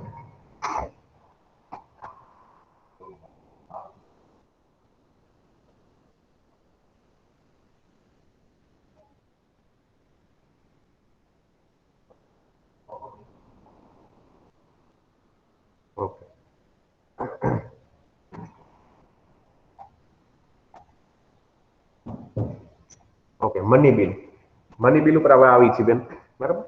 જે આપણે ચર્ચા કરવાનો તમે કહેતા હતા એ જ વિશે આપણે હમણાં ચર્ચા કરવાના છે. યસ થોડાક સર. આના ડેટા જોઈ લો. ઓલા મેં આમાંથી તમને થોડાક આ પ્રસ્તાવ બતાવી તો બધું ઇંગ્લિશમાં છે મારી પાસે, એટલે જે થોડુંક ઇંગ્લિશ નું ગુજરાતી એવી રીતે કરીને તમને થોડુંક કીધું. ના ના સર, હા, ઇંગ્લિશ કમ્ફર્ટેબલ. ના ના ભલે કાંઈ વાંધો નહીં, બધાને ના હોય. બધાને ઇંગ્લિશ ગુજરાતીમાં આ ડેટા બતાવો એનો મતલબ શું થાય, તમને જીપીએસસી ના કોઈ પણ ડેટા વિધાન વાક્યમાં પણ પૂછાય તો તમને ખ્યાલ આવે. એટલે હું તમને ગુજરાતીમાં પણ કહેતો જઈશ, બરાબર. કારણ કે આ ડેટા જોવા બહુ અતિ મહત્વના છે આપણા માટે. જે સંસદમાં જે પ્રક્રિયા ચાલે છે અત્યારે હાલની તબક્કે, કદાચ તમે લોકો લોકસભા ટીવી જોતા હોય, રાજ્યસભા ટીવી, તો હા. ઘણો બધો ચર્ચા ચાલતી હોય છે. એ ખાસ કરીને જોવું એક પ્રકાર. ઓકે, મની બિલ આર્ટિકલ 110 એટલે બંધારણના અનુચ્છેદ 110 મુજબ મની બિલનો ઉલ્લેખ કરેલો છે. Constitution deal with the definition of the money bill, એટલે નાણાં બિલ, મની બિલ કયો, નાણાં બિલ કયો, બરાબર, અથવા ધન વિધેયક કયો ગુજરાતીમાં કેવું હોય તો એનો ઉલ્લેખ બંધારણના અનુચ્છેદ 110 માં કીધેલો છે. હવે એ શું કહે છે? It stated that the bill is deemed to be a money bill if it is contains only provision dealing with all or any of the following matter. એનો મતલબ શું થાય કે નીચે મુજબની બાબતોનો કોઈ ઉલ્લેખ કર્યો હોય તો જ એને મની બિલ કહેશી, નાણાં વિધેયક કહે છે અથવા ધન વિધેયક કહેશી. તો એવી કઈ કઈ બાબત? તો એક ખાસ જોજો, તો કે the imposition, abolition, remission, alteration or regulation of any tax. કોઈ પણ પ્રકારના ટેક્સમાં, કરમાં વધારો કરવો, ઘટાડો કરવો અથવા દૂર કરવા, અથવા એમાં કઈ પણ ફેરફાર કરવો હોય તો એને આપણે નાણાં બિલ કહીએ. બીજું, the regulation of the borrowing of money by the union government. આનો મતલબ શું થયો કે ભારત સરકાર છે કોઈ પણ પાસેથી પૈસા છે ઉછીના લે છે, ઉદાહરણ તરીકે આરબીઆઈ પાસેથી, ઉદાહરણ તરીકે વર્લ્ડ બેંક પાસેથી, તો એનો સમાવેશ આમાં થઈ જાય છે. ત્રીજું, the custody of the consolidated fund of India, જે ભારત સરકારનું સંચિત નિધિ છે એ, એકત્રિત ફંડ છે એ, or the contingency fund of India, એક તો સંચિત નિધિ અને બીજી આકસ્મિક નિધિ. The payment of money into or the withdrawal of money of any such fund. આનો મતલબ એ થયો, આનો મતલબ એ ગણવામાં આવશે કે ભારતની સંચિત નિધિમાંથી કે ભારતની જે આકસ્મિક નિધિ છે એમાંથી કોઈ પણ રીતે રૂપિયા ઉપાડવાની બાબત હોય તો પણ એનો મની બિલ તરીકે સમાવેશ કરવામાં આવશે. નંબર 4, ચોથો પોઈન્ટ શું કે છે? The appropriation of money out of the consolidated fund of India. હવે જ્યારે પણ સરકાર જ્યારે બજેટ રજૂ કરે છે, બજેટમાં અમુક બતાવે છે કે આટલા કરોડ રૂપિયા અમે આમાં આ યોજનાઓ પાછળ ખર્ચી, તો એ યોજનાઓ પાછળ ખર્ચવા માટે પણ સરકારે એપ્રોપ્રિએશન બિલ લઈ આવું, જેને આપણે ગુજરાતીમાં વિનિયોગ વિધેયક કહી છીએ. જે બંધારણના આર્ટિકલ 114 મુજબ વિનિયોગ વિધેયક કહેવાય, જેને ઇંગ્લિશમાં એપ્રોપ્રિએશન બિલ કહેવામાં આવે છે, કે ભારતની સંચિત નિધિમાંથી પૈસા ઉપાડવા માટે, બરાબર, આ બિલ લઈ આવવાનું હોય છે, તો એનો પણ નાણાં બિલ તરીકે સમાવેશ થાય છે. ત્યાર પછી declaration of any expenditure charged on the consulate fund of India or increasing the amount of any such expenditure. ઉદાહરણ તરીકે આ સંચિત નિધિમાંથી કોઈ પણ પ્રકારના ખર્ચા કરવા છે, બરાબર, અથવા એ ખર્ચામાં થયેલો વધારો છે, બરાબર, એ પણ દર્શાવે છે. શું? તો કે મની બિલ દર્શાવે છે. છઠ્ઠું બાબત શું છે? The receipt of money bill on account of the consolidated fund of India or the public account of India or the custody or issue of such money or the audit of the account of union or state. આનો મતલબ એ છે કે ભારત સરકારની સંચિત નિધિમાંથી, ભારત સરકારનું જાહેર ખાતું છે એમાંથી, કે ભારત સરકાર અંતર્ગત કોઈ પણ પ્રકારના જે પૈસા ઇસ્યુ કરવામાં આવે છે, બરાબર, એમાંથી જેની બાબત છે કેના અંતર્ગત કેન્દ્ર સરકાર અથવા રાજ્ય સરકાર અંતર્ગત આવતી હોય એવી કોઈ પણ બાબત પણ મની બિલનો નિર્દેશ કરે છે. 7મો પોઈન્ટ શું કે છે? Any matter incidental to any of the matter specified above. એટલે આ બાબતની કોઈ પણ બાબત છે દર્શાવવામાં આવેલી હોય તો એ બધાનો ઉલ્લેખ નાણાં બિલ, મની બિલ કે ધન વિધેયકમાં કરવામાં આવશે. આના પછીનું હોય તો હવે એના પછીની વાત. However, a bill is not to deemed to be a money bill by reason only that it provides for. હવે અમુક પ્રકારના તમને કારણ આપ્યા છે કે જેના અંતર્ગત એને મની બિલમાં સમાવેશ નથી કરવામાં આવ્યો. તે જોઈ લ્યો કઈ કઈ. Number 1, the imposition of fines or other pecuniary penalty. કોઈ પણ પ્રકારની, બરાબર, ફાઇન એટલે ફાઇન અને પેનલ્ટી, કોઈ પણ પ્રકારની પેનલ્ટી કે ફાઇન લગાડેલી હોય તો એનો ઉપયોગ એમાં મની બિલમાં નહીં કરી શકીએ આપણે, બરાબર. પેનલ્ટી કોઈની ઉપર લગાડેલી હોય, બરાબર. બીજું, the demand or payment of fee for license or fee for service render. કોઈ પણ પ્રકારની સર્વિસ બાબતે, બરાબર, ફી નું નક્કી કરવામાં આવ્યું, કોઈ પણ લાયસન્સ રિન્યુ કરવા માટે, લાયસન્સ કાઢવા માટે કોઈ પણ પ્રકારની ફી લીધેલી છે તો એનો સમાવેશ એમાં નહીં થાય. ત્રીજું, the imposition, abolition, remission, alteration or regulation of any tax by any local authority or a body for local purpose. કોઈ પણ પ્રકારની જે સ્થાનિક સંસ્થાઓની વાત કરીએ અથવા તો બરાબર સ્થાનિક ઓથોરિટીની, બરાબર, જે પોતાના લોકલ પર્પઝ માટે અમુક પ્રકારના કર નાખ્યા હોય, લગાડ્યા હોય કે દૂર કર્યા હોય કે એમાં વધારો કર્યો હોય, બરાબર, તો એનો પણ નાણાં બિલમાં ઉપયોગ કરી શકાશે નહીં. તો એ ખાસ યાદ રાખજો. હા બોલો. સર, મની બિલ તરીકે આપણા આધાર બિલ ને જે આખું પાસ કર્યું હતું તો એ તો આની અંતર્ગત ન આવે. ના, બરાબર. હવે તમે સમજો કે આમાં અમુક પ્રકારની જે આપણે છ પ્રકાર જોયા કે 6 પ્રકારની વસ્તુઓનો સમાવેશ થતો હોય તો જ એને મની બિલ, નાણાં બિલ કે ધન વિધેયકમાં સમાવેશ કરવામાં. બાકી આના સિવાયની કોઈ પણ આપણે જોઈએ 3 રીઝન જોયા કે કોઈ પણ પ્રકારની ડ્યુટી લાદવી, કે કોઈ પણ પ્રકારની પેનલ્ટી લગાડવી, કોઈ પણ પ્રકારના સર્વિસ બાબતે એની પર ફી ઉઘરાવી, પછી કોઈ પણ સ્થાનિક સંસ્થા હોય તો એના છૂટછાટ મુજબ, બરાબર, સરકારની ભલે નાની નાની સંસ્થા હોય છે એ સંસ્થા મુજબ એ પોતાનો કર લગાડ્યો હોય, ઘટાડ્યો વગેરે વગેરે બાબત હોય, સ્થાનિક લેવલની બાબતે, લોકલ ઓથોરિટી બાબતે, તો એ પણ શું છે એ મની બિલમાં એનો સમાવેશ નહીં થાય. તો એ ખાસ વસ્તુ યાદ રાખજો. અને ખાસ યાદ રાખજો, મની બિલ, નાણાં બિલ રજૂ કરવાની જવાબદારી છે ને એ રાષ્ટ્રપતિની હોય છે, કારણ કે રાષ્ટ્રપતિની પૂર્વ મંજૂરીથી એ લોકસભામાં રજૂ થાય છે અને લોકસભામાં રજૂ થતા પહેલા લોકસભાના અધ્યક્ષ પાસે આવે છે અને એ પ્રમાણિત કરે છે આ ખરેખર નાણાં બિલ છે કે નહીં, અને એ એવું પ્રમાણિત કરી દઈએ એટલે એ ફાઇનલ ગણવામાં આવે છે અને ત્યાર પછી જ લોકસભામાં નાણાં મંત્રી દ્વારા રજૂ કરવામાં આવે છે. ખાસ યાદ રાખજો. અને નાણાં બિલની બાબતે લોકસભાની સત્તા છે એ રાજ્યસભા કરતા ચડિયાતી છે. રાજ્યસભા છે માત્ર ચર્ચા કરી શકે છે, બરાબર, પણ એમાં સુધારો વધારો કરી શકે નહીં. પણ એને માત્ર ખાલી ચર્ચા માટે 14 દિવસનો સમય આપવામાં આવે છે અને 14 દિવસમાં પસાર કરે કે ના કરે તો પણ એને પસાર થયેલો માનવામાં આવશે અને રાષ્ટ્રપતિ પાસે સહી કરવા માટે એને મોકલવામાં આવશે, રાષ્ટ્રપતિની ઓથોરિટી માટે. અને રાષ્ટ્રપતિ પણ નાણાં બિલની બાબતમાં 2 જ પ્રકારના વીટોનો ઉપયોગ કરી શકે છે. તો એ વીટો ક્યાં છે? તો વીટો યાદ રાખજો, એબ્સોલ્યુટ વીટો અને બીજું પોકેટ વીટો, બરાબર. કારણ કે એમાં સસ્પેન્શન વીટોનો રાષ્ટ્રપતિ ઉપયોગ નથી કરતો. શું કરવાને? કારણ કે રાષ્ટ્રપતિની પૂર્વ મંજૂરીથી જ રજૂ થયું હોવાથી રાષ્ટ્રપતિ આ બાબતે કોઈ નિર્ણય લઈ શકે નહીં. કારણ કે રાષ્ટ્રપતિ પહેલા જ મંજૂરી આપી કે તમે પસાર કરો. રાષ્ટ્રપતિ જોયેલું જ હોય છે કે આમાં શું ઉલ્લેખ કરેલો છે, બરાબર, એટલા માટે.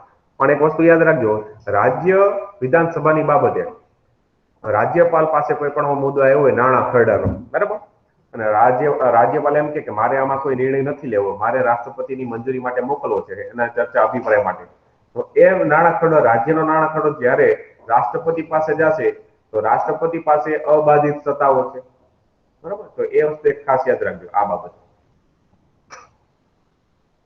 આમાં પછી જે હમણાં મેં તમને કીધું એ બધું લખાણ આપેલું છે ઇંગ્લિશમાં, એટલે એ વિશે આપણે બહુ ચર્ચા ના કરીએ.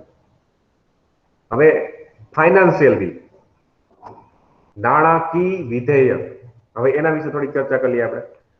Financial bill are those bills that deal with the fiscal matter, that is revenue or expenditure, બરાબર. ભારત સરકારના જે રેવન્યુ અને ખાધ બાબતે વાત છે અને ખર્ચાઓ બાબતે. However, the Constitution uses the term financial bill in technical sense. Financial bill are the three of kinds, 3 પ્રકારના છે, ખાસ યાદ રાખજો. હવે આ વસ્તુ છે ને તમને બીજી કોઈ બુકમાં ના જોવા મળે. આ 3 ટાઈપ આપ્યા છે, બધી ભલે 110 આપ્યું, 117 આપ્યું હોય, આ ત્રણનો ઉલ્લેખ છે ને ખાસ કરીને જોયું તો આ ઇંગ્લિશ માધ્યમની બુકોમાં તમને જોવા મળશે. તો પેલું છે ફાઇનાન્શિયલ બિલમાં મની બિલ આર્ટિકલ 110, બરાબર. એટલે ખાસ કરીને યાદ રાખજો, બરાબર, બધા પ્રકારના મની બિલ ફાઇનાન્શિયલ બિલ છે, બરાબર. બધા પ્રકારના નાણાં બિલ નાણાકીય બિલ છે, પણ તમામ પ્રકારના નાણાકીય બિલ નાણાં બિલ નથી, બરાબર. આવું ખાસ યાદ રાખજો. બીજું ફાઇનાન્શિયલ બિલ આર્ટિકલ 1171 અને 3 એનું સબ ક્લોઝ. આ ત્રણનો ઉલ્લેખ છે એ જોઈ લઈએ હવે આપણે આ શું કહેવા માંગે છે, કારણ કે જે ચર્ચાઓ ચાલે છે, જે કરંટ ચર્ચાઓ, એના રિલેટેડ જ આ મુદ્દો છે આખો. This classification implies that money bill are simply a species of financial bill. એટલે આનો મતલબ શું થયો? તમામ પ્રકારના નાણાં બિલ છે એ બધા નાણાકીય બિલ કહેવાશે. Hence all money bills are financial bill, but all financial bill are not money bill. જે મેં હમણાં કીધું એ પ્રકારે આમાં ઇંગ્લિશમાં કહી દીધું કે બધા પ્રકારના નાણાં બિલ છે એ નાણાકીય બિલ કહેવામાં આવશે, જ્યારે તમામ પ્રકારના નાણાકીય બિલ છે એ નાણાં બિલ કહેવામાં આવશે નહીં, બરાબર. આના સિવાય કઈ? તો કે ઓનલી ધોઝ ફાઇનાન્શિયલ બિલ, માત્ર એવા જ નાણાં વિધેયક કહેવાશે કે જેમાં contains exclusive those matter which are mentioned in article 110. જે આપણે જોઈ ગયા આર્ટિકલ 110 માં જે 6 પ્રકારની બાબત, બરાબર, એ 6 પ્રકારની બાબત જો ફાઇનાન્શિયલ બિલમાં દર્શાવેલી હોય તો જ એને નાણાં બિલ તરીકે કન્સિડર આપણે કરવાનું છે. These are also certified by the speaker of Lok Sabha. મેં હમણાં કીધું લોકસભાના અધ્યક્ષ છે એ પ્રમાણિત કરશે કે આ નાણાં બિલ છે કે નહીં. નાઉ આ બીજું ને ત્રીજું, the financial bill 1 and 2 means કે 117 sub clause 1 અને 117 sub clause 3 શું કહેવા માંગે છે? On the other hand, have been dealt with the article 117 of the Indian Constitution. બરાબર, તો આ એક ખાસ યાદ રાખજો. હવે એક તફાવત આપી દઈ છે, સામાન્ય બિલ અને મની બિલ. સામાન્ય બિલ અને મની બિલ વિશે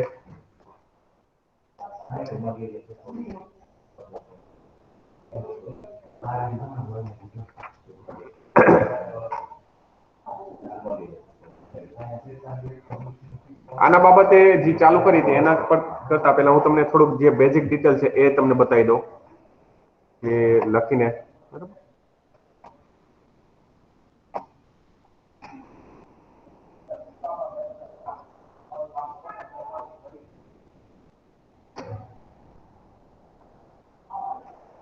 ઓકે, હવે થોડુંક મારે તમને જે બતાવવું છે એ જોઈ લઈ શું છે કે સંસદમાં રજૂ થતા વિધેયકોને 4 શ્રેણીમાં રજૂ કરવામાં આવશે.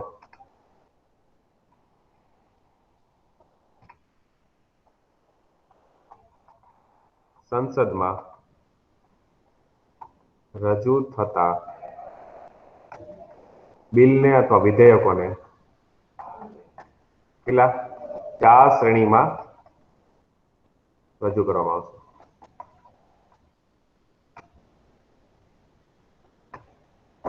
એ 4 શ્રેણી કઈ? ચારે ચારું તમને કહું. એક,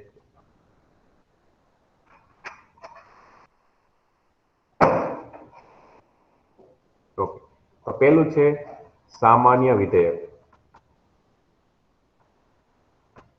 એને ઇંગ્લિશમાં આપણે ઓર્ડિનરી બિલ કહીએ છીએ. સામાન્ય વિધેયક અથવા ઓર્ડિનરી બિલ જે અનુચ્છેદ 107 મુજબ છે એ રજૂ થતું હોય છે. બીજું તો કે જેને કહેવાય છે નાણાં બિલ, નાણાં વિધેયક અથવા મની બિલ અથવા ધન વિધેયક કેવું હોય તો, બરાબર. જે અનુચ્છેદ 110 મુજબ એની વિભાવના આપેલી છે. ત્યાર પછી નાણાકીય બિલ, બરાબર, જેને આપણે ફાઇનાન્શિયલ બિલ કહીએ છીએ. અને 117 માં એ દર્શાવેલ છે. ત્યાર પછી ચોથું બિલ કેવું? તો કે બંધારણીય સુધારા બિલ અથવા બંધારણીય સુધારા વિધેયક, જે તમે કહો. Indian constitutional amendment bill, constitutional amendment bill જે તમને ખબર છે અનુચ્છેદ 368 મુજબ રજૂ થાય છે ભાગ નંબર 20 માં. તો આ ચાર પ્રકારે એને શ્રેણીમાં વિભાજિત કરેલા છે બિલમાં રજૂ. સામાન્ય બિલ, પછી નાણાં બિલ, નાણાકીય બિલ અને બંધારણીય સુધારા વિધેયક બિલ. તો આ બાબતે આપણે ચર્ચા કરશી. પહેલા તો સામાન્ય ઓર્ડિનરી બિલ વિશે આપણે ચર્ચા કરી.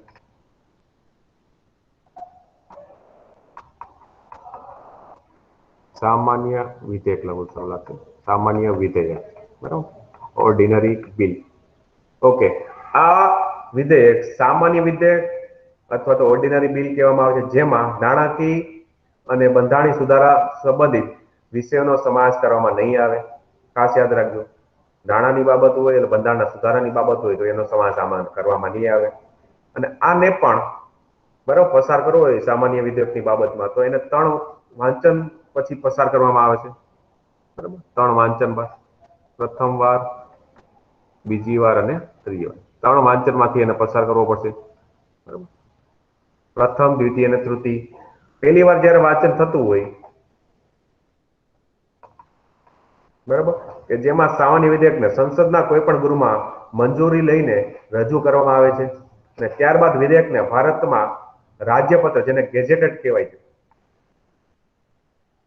ગેઝેટેડ, બરાબર, ગેઝેટેડમાં રાજ્યપત્રમાં જાહેર કરવામાં આવશે. જો વિધેયકને પ્રથમ રાજ્યપત્રમાં જાહેર કર્યા બાદ ગૃહમાં રજૂ કરાય તો ગૃહની મંજૂરીની જરૂર પડતી નથી અને પ્રથમ વાંચનમાં વિધેયક પર કોઈ ચર્ચા પણ કરવામાં નથી આવતી. માત્ર ગેજેટેડ કરીને, બરાબર, જરૂરી નથી કે એમાં મંજૂરી લેવી. બીજી વાર વાંચન થાય જો એમાં કે આ વિધેયક પર સૌથી અગત્યનું વાંચન ગણવામાં આવે છે, બરાબર, જેના માટે વિધેયકની દરેક જોગવાઈઓ પર ગૃહમાં વિસ્તૃત ચર્ચા કરવામાં આવશે કે એના ફાયદા શું, ગેરફાયદા શું, કે આમાં ભવિષ્યમાં શું ફાયદો થશે, વગેરે વગેરે. તેમાં જરૂરી ફેરફાર કરીને તેના પર મતદાન કરવામાં આવે છે.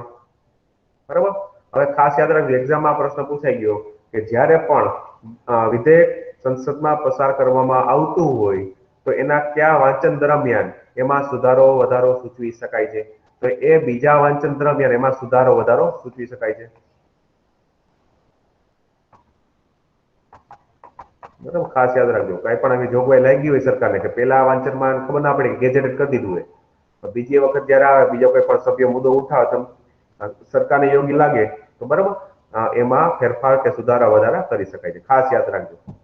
અને આ વિધેયકને સંસદીય સમિતિ પાસે પછી મોકલવામાં આવશે અને દ્વિતીય વાંચન બાદ વિધેયકને અંતિમ વાંચન કરવામાં આવશે.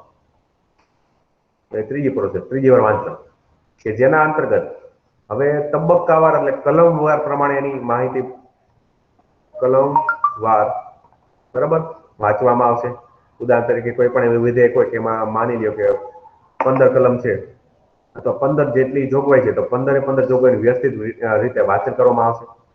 એટલે જ્યારે પણ આ તબક્કામાં ફક્ત વિધેયકને સ્વીકારવામાં કે ન સ્વીકારવામાં અંગેની ચર્ચા કરવામાં આવે છે અને અહીં વિધેયકમાં કોઈ સુધારા કે વધારા સૂચવી શકાતા નથી. ખાસ યાદ રાખજો, ત્રીજી વાર જે વાંચન થતું હોય તો સુધારા વધારા સૂચવી શકાશે નહીં. અને વિધેયકને હાજર રહીને મતદાન કરનારા, કેટલા હાજર રહીને મતદાન કરનારા 50% સભ્યો મંજૂરી આપે, 50% સભ્યો મંજૂરી આપે તો વિધેયક ગૃહમાંથી શું કરવામાં આવશે, પસાર થયેલો ગણવામાં આવશે અને ત્યારબાદ આ વિધેયકને પ્રમાણિત કરવા માટે, બરાબર, જે ગૃહના અધ્યક્ષ હોય, ગૃહના અધ્યક્ષ પાસે, બરાબર, એને મોકલવામાં આવશે અને એ ગૃહનો અધ્યક્ષ છે પછી બીજા ગૃહમાં એને મોકલશે, બીજા ગૃહ પાસે.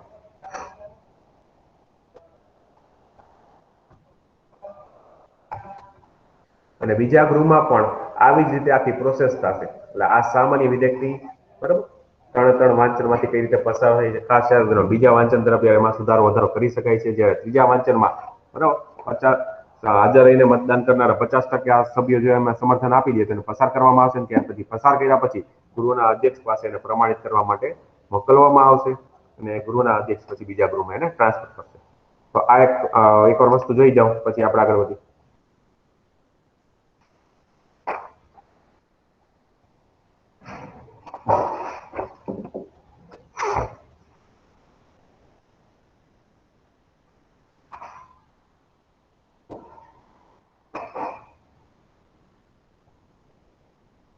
બરાબર. તો બીજું ગૃહ પણ આવી નવી પ્રોસેસ કરે અને પસાર કરી દઈએ, બરાબર, તો પછી હવે શું કરવામાં આવશે? એક જ છેલ્લો ઓપ્શન, રાષ્ટ્રપતિ પાસે એને સ્વીકૃતિ માટે મોકલવામાં આવશે અને રાષ્ટ્રપતિ સહી કરી દેશે એટલે શું કરવામાં આવશે? અને કાયદા તરીકે પ્રસ્થાપિત કરવામાં આવશે. અને જો બીજું ગૃહ વિધેયકનો અસ્વીકાર કરે અથવા 6 મહિના કરતા વધારે સમય માટે, બરાબર, એની પર કાંઈ વિચાર પ્રક્રિયા ના કરે તો અસંમતિ દર્શાવે તો રાષ્ટ્રપતિ પછી બંને સદન ભેગા કરશે, જેને સંસદની સંયુક્ત બેઠક કહેવામાં આવે છે, બરાબર, અને પછી આ વિધેયકને પારિત કરવામાં આવશે. એટલે આ રીતે છે એ શું કહેવાય, સામાન્ય ખરડાની બાબતમાં ચર્ચાઓ વિચારણાઓ થઈ શકે. સર હા સર જોઈન્ટ સિટિંગ છે એનું જે બેસે અધ્યક્ષ કોણ રહેશે? શેનું કે છે? Joint sitting. ઓકે, ચાલો, મેં ગઈકાલે કીધું હતું, તમે કદાચ મગજમાં નહીં લીધું હોય, ચાલો ના એકવાર સર હું અધ્યક્ષ. લેક્ચરમાં નહોતી એકચ્યુઅલી. લોકસભાના અધ્યક્ષ. ઓકે, અને સરસ. સર જો લોકસભાનો અધ્યક્ષ ન હોય તો કોણ રહે? ચાલો ભાઈ, આન્સર આપો જી. કોણ હોય? લોકસભાનો ઉપાધ્યક્ષ. ઓકે, ચાલો, ઓકે. લોકસભાના ઉપાધ્યક્ષ ના હોય તો સંસદ અને સભ્યની 10 પેનલ દ્વારા ચૂંટાયેલ વ્યક્તિ ગમે તે. એક મિનિટ પાછું આપણે થોડુંક રિવાઇઝ કરી લઈએ. સંયુક્ત બેઠક સંસદની સંયુક્ત બેઠક 108 મુજબ ભરાતી હોય છે, બરાબર, રાષ્ટ્રપતિ દ્વારા કરવામાં આવશે. પણ અધ્યક્ષતા સૌ પ્રથમ કોણ કરશે? લોકસભાના અધ્યક્ષ. આમની અવેજીમાં લોકસભાના ઉપાધ્યક્ષ, આમની અવેજીમાં રાજ્યસભાના ઉપસભાપતિ. આમની અવેજી હોય તો હવે શું કરવાનું રહે? તો કે સંયુક્ત બેઠકની એક પેનલ બનેલી હોય છે. એ પેનલમાંથી કોઈ પણ એકને રાષ્ટ્રપતિ દ્વારા શું કરવામાં આવશે? ચૂંટવામાં આવશે અને એ પછી અધ્યક્ષતા કરશે. તો આવું નાનું એવું પ્રકારનું બંધારણ છે. આ બીજી વસ્તુ તમારે એક યાદ રાખવાની છે. શું? તો કે સંસદની સંયુક્ત બેઠકની અધ્યક્ષતા લોકસભાના અધ્યક્ષ તો કરે જ છે, તેમની ગેરહાજરીમાં લોકસભાનો ઉપાધ્યક્ષ કરશે. જો બંને ગેરહાજર હોય તો સંયુક્ત બેઠકની અધ્યક્ષતા કરશે પણ કોણ? રાજ્યસભાના ઉપસભાપતિ. અને એની અવેજીમાં પછી જો સંયુક્ત બેઠકની આખી પેનલ બનેલી હોય છે, બરાબર, તો એ રાષ્ટ્રપતિ કહેશે અને એ અધ્યક્ષતા કરવામાં આવશે. ઓકે, ચાલો, ત્યાર પછી આપણે એક ડિફરન્સિએશન બતાવવું છે મારે તમને. સાધારણ બિલ, સાધારણ વિધેયક અને મની અથવા નાણાં વિધેયક. આ થોડોક જે ડિફરન્સ છે એ ખાસ જોવાનું છે આપણે. જે આ પ્રશ્નો 10 માર્કમાં ભૂતકાળમાં પૂછાઈ ગયેલા છે મેન્સ એક્ઝામમાં, કે બંને વચ્ચેના તફાવત જણાવવું, બરાબર, એટલે ખાસ યાદ રાખવું.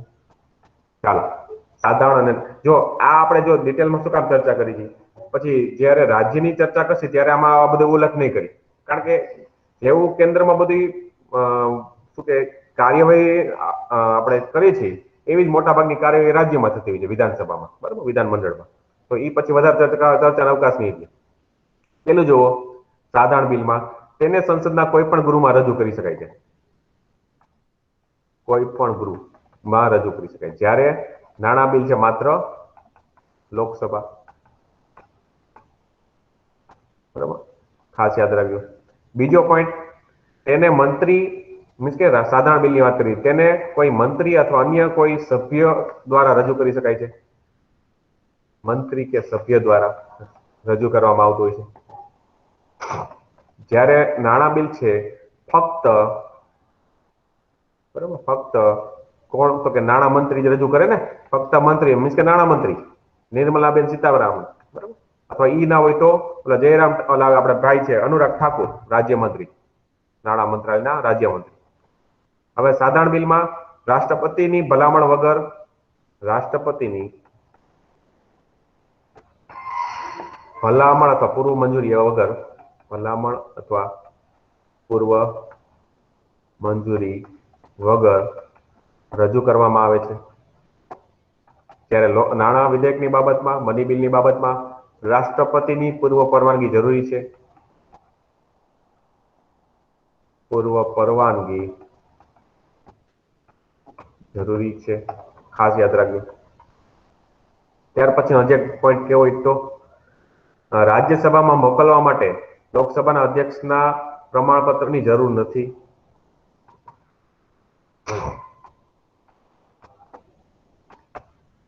રાજ્યસભામાં મોકલતા સમયે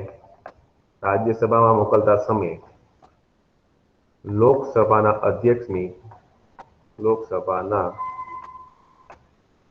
અધ્યક્ષનું પ્રમાણપત્ર જરૂરી નથી. મીન્સ કે લોકસભાના અધ્યક્ષ પ્રમાણિત નથી કરતા કે ભાઈ આ ક્યુ બિલ છે, એટલે એમને ખબર પડી જાય કે આ સાધારણ બિલ છે.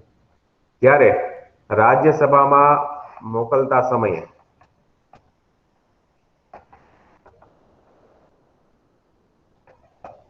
બરાબર લોકસભાના અધ્યક્ષ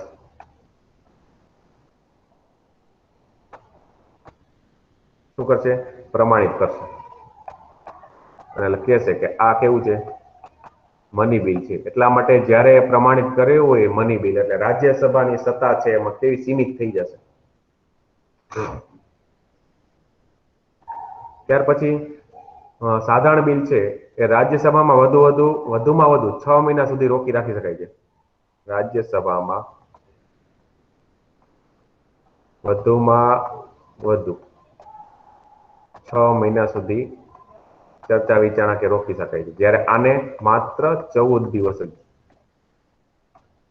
ત્યારે માત્ર રાજ્યસભાને 14 દિવસ માટે અભિપ્રાય સૂચવવા માટે આપવામાં આવે છે. પણ લોકસભા છે એ અભિપ્રાય માને અથવા ના માને, બરાબર, 14 દિવસ પછી એને પારિત થયેલું માનવામાં આવશે, રાષ્ટ્રપતિની સહી માટે મોકલવામાં આવશે. ત્યાર પછીનો હજી એક પોઈન્ટ છે, ખાલી બોલી જાઉં છું. સાધારણ વિધેયકને લઈને બંને ગૃહો વચ્ચે અસહમતિ સર્જાતા, બરાબર, સંયુક્ત બેઠકનું આયોજન રાષ્ટ્રપતિ કરી શકે છે. સાધારણ બિલની બાબતે જ્યારે નાણાં બિલ હોય તો સંયુક્ત બેઠક બોલાવી શકાય નહીં. સંયુક્ત બેઠક બોલાવી શકાશે નહીં. ખાસ યાદ રાખજો. હજી એક પોઈન્ટ કેવો છે મારે સાધારણ બિલની બાબતે. રાષ્ટ્રપતિ સાધારણ વિધેયક પર સહી કરી શકે છે, સહી કરવાનો ઇનકાર કરી શકે છે અને સંસદને પુનઃ વિચારણા માટે પણ મોકલી શકે છે. જો શું કે છે? મંજૂરી આપશે, મંજૂરી નહીં આપે, અથવા ત્રીજી વસ્તુ પુનઃ વિચારણા માટે મોકલે છે. બરાબર, મંજૂરી આપશે, મંજૂરી નહીં આપે અથવા તો પુનઃ વિચારણા માટે મોકલશે. પરંતુ રાષ્ટ્રપતિ આમાં બે જ વસ્તુ કરી શકે, કાં તો સહી કરે, કાં તો મંજૂરી આપે, કાં તો સહી નહીં કરે અથવા કાં મંજૂરી નહીં આપે. પરંતુ પુનઃ વિચારણા માટે મોકલશે નહીં. સર હા બોલો બેન. સર, આ જે સાધારણ વિધેયક છે એને બીજી વાર મોકલે તો રાષ્ટ્રપતિને સહી કરવી જ પડે કે ના, ફરીથી પુનઃ વિચારણા માટે મોકલી શકે?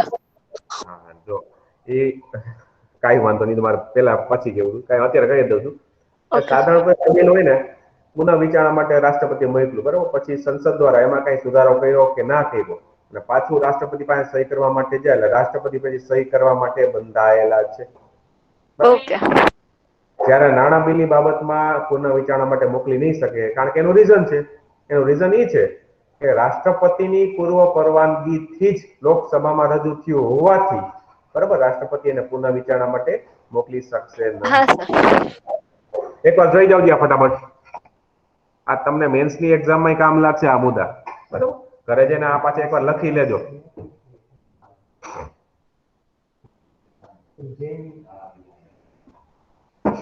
જોઈ લ્યો, એકવાર વાંચી લ્યો. કઈ પણ ડાઉટ હોય તો પૂછો મને ફટાફટ.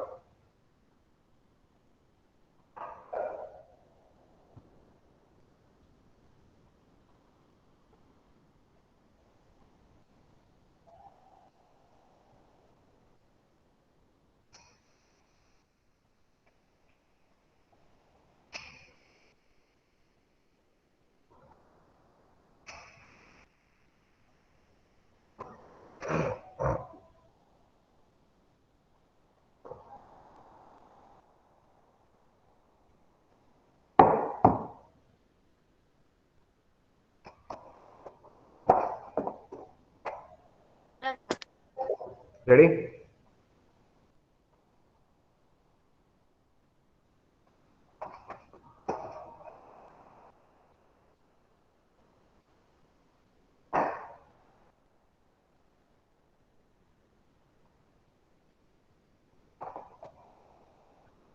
ક્લિયર?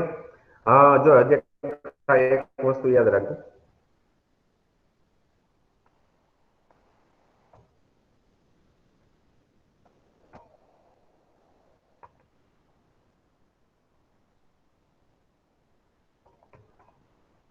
નાણાં બિલ અને બંધારણીય સુધારા બિલ બાબતે સંસદની સંયુક્ત બેઠકનું આયોજન કરવામાં નહીં આવે. ખાસ યાદ રાખજો.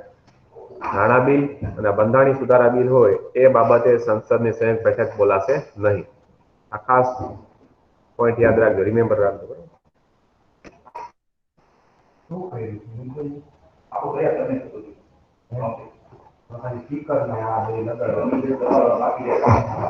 ચાલો, ઘણી વખતે એક્ઝામમાં પ્રશ્ન પૂછાઈ ગયો છે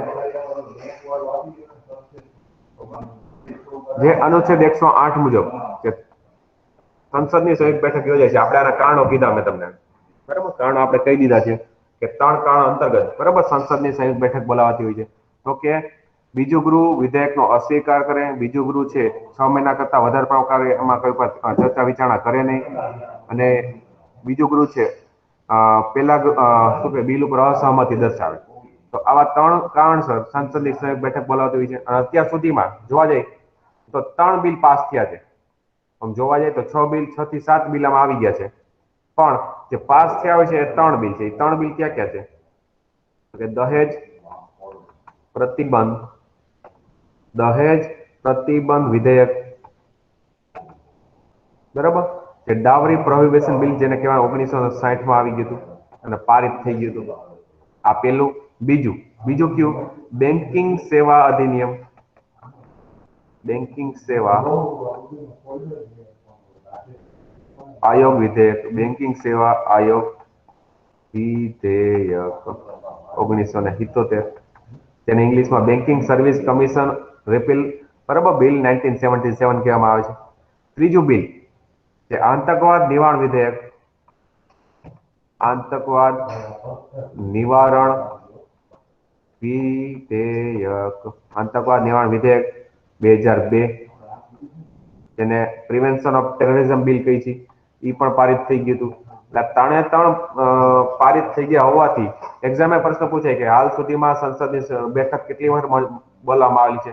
તો કે 3 વખત. શું કરવા? કે આ પારિત થઈ ગયા હોવાથી. ખરા અર્થમાં જોવા જાય તો કેટલી વાર બેઠક બોલાવવામાં આવેલી છે, તો જેટલી વાર બિલ આવ્યો તેટલી વાર કેવું પડે. પણ આ બિલ પારિત થઈ ગયા હોવાથી 3 વખત છે આપણે કહેવાનું રહેશે. ખાસ યાદ રાખજો. બરાબર? ચાલો, ત્યાર પછી આગળ વધી.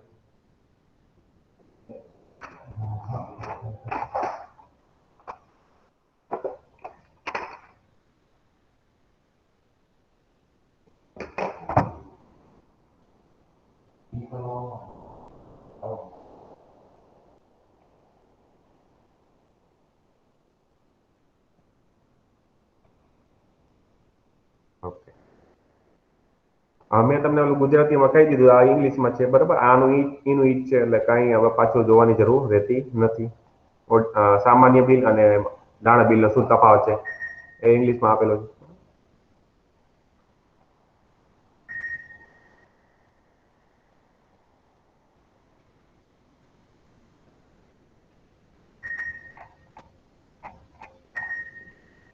જોઈન્ટ સિટિંગ આપણે જોઈ ગયા. જોઈન્ટ સિટિંગમાં હમણાં કીધું પ્રમાણે Davri prohibition bill 1960, banking service commission 1977 અને પ્રિવેન્શન ઓફ ટેરરિઝમ બિલ 2002. ખાસ યાદ રાખજો. યસ, હવે બજેટ રિલેટેડ આપણે ચર્ચા કરવી છે, કારણ કે બજેટની અત્યારે શું કહેવાય, બજેટ આવી ગયું છે, બરાબર, 2021-22નું, અને એના ઉપર ત્યાં ચર્ચાઓ ચાલે છે બજેટ ઉપર. તો એના રિલેટેડ થોડાક ડેટાઓ જોઈ. The Constitution refer to the budget as the annual financial statement. એટલે બંધારણમાં ક્યાંય બજેટનો ઉલ્લેખ નથી, પણ બંધારણમાં બજેટને શેના તરીકે ઉલ્લેખ કરેલો છે? વાર્ષિક નાણાકીય પત્રક અથવા વાર્ષિક નાણાકીય વિવરણ તરીકે. In other words, the term budget has now ever seen be used in the Constitution. એટલે બજેટનો ઉપયોગ નથી, બરાબર, એન્યુઅલ ફાઇનાન્શિયલ સ્ટેટમેન્ટ તરીકેનો ઉપયોગ કરી છે. It is the popular name for the annual financial statement. બરાબર, આ સૌથી જાણીતું નામ છે એન્યુઅલ ફાઇનાન્સ સ્ટેટમેન્ટનું. અને now it will be deal with the કયો આર્ટિકલ, બંધારણના અનુચ્છેદ 112 મુજબ. બરાબર, એને બજેટ સામાન્ય આપણે બજેટ કહીએ છીએ, પણ ખરા અર્થમાં બંધારણમાં બજેટ શબ્દ નથી. બરાબર, એટલે યાદ રાખજો આર્ટિકલ 112 માં વાર્ષિક નાણાકીય પત્રક, જેને આપણે સામાન્ય રીતે બજેટ કહીએ છીએ, એનો ઉલ્લેખ કરેલો છે. The budget is a statement of the estimated receipt and expenditure of the government of India in a financial year, which begins on કઈ તારીખથી કઈ તારીખ, તો કે એપ્રિલ 1 થી લઈને ક્યાં સુધી 31 માર્ચના એન્ડ સુધી. આ બંને વચ્ચેના સમયગાળા દરમિયાન, બરાબર, જે પણ સરકાર દ્વારા કઈ પણ ખર્ચાઓ કરવામાં આવશે, બરાબર, કઈ પણ પ્રકાર એસ્ટિમેટ કાઢવામાં આવશે, બરાબર, તો એનું એક પ્રકારની રિસીપ્ટ હોય છે, એક દસ્તાવેજ હોય છે. In addition to the estimate of the receipt and expenditure, the budget contains certain other elements. બીજા ક્યાં જોયેલી, કેવા એલિમેન્ટનો બજેટમાં ઉલ્લેખ થયેલો હોય છે, તો કે estimates the revenue and capital receipt.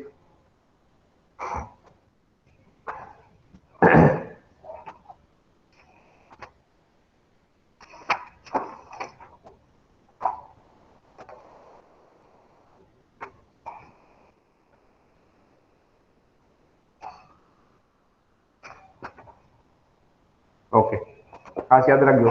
હવે આપણે શું વાત કરી છે બજેટ બાબતમાં, એમાં શેનો સમાવેશ થાય, તો કે estimate of revenue and capital receipt, તો કે મહેસૂલી આવક અને અંદાજપત્રી આવક છે, એનો યુઝ થાય છે. Ways and means to the raise the revenue, એમાં કઈ પણ પ્રકારના સાધનો મહેસૂલી આવકો છે એનો શું વધારો છે, એ એસ્ટિમેટ્સ ઓફ એક્સપેન્સ ખર્ચાઓ બાબતનો અંદાજ હોય છે.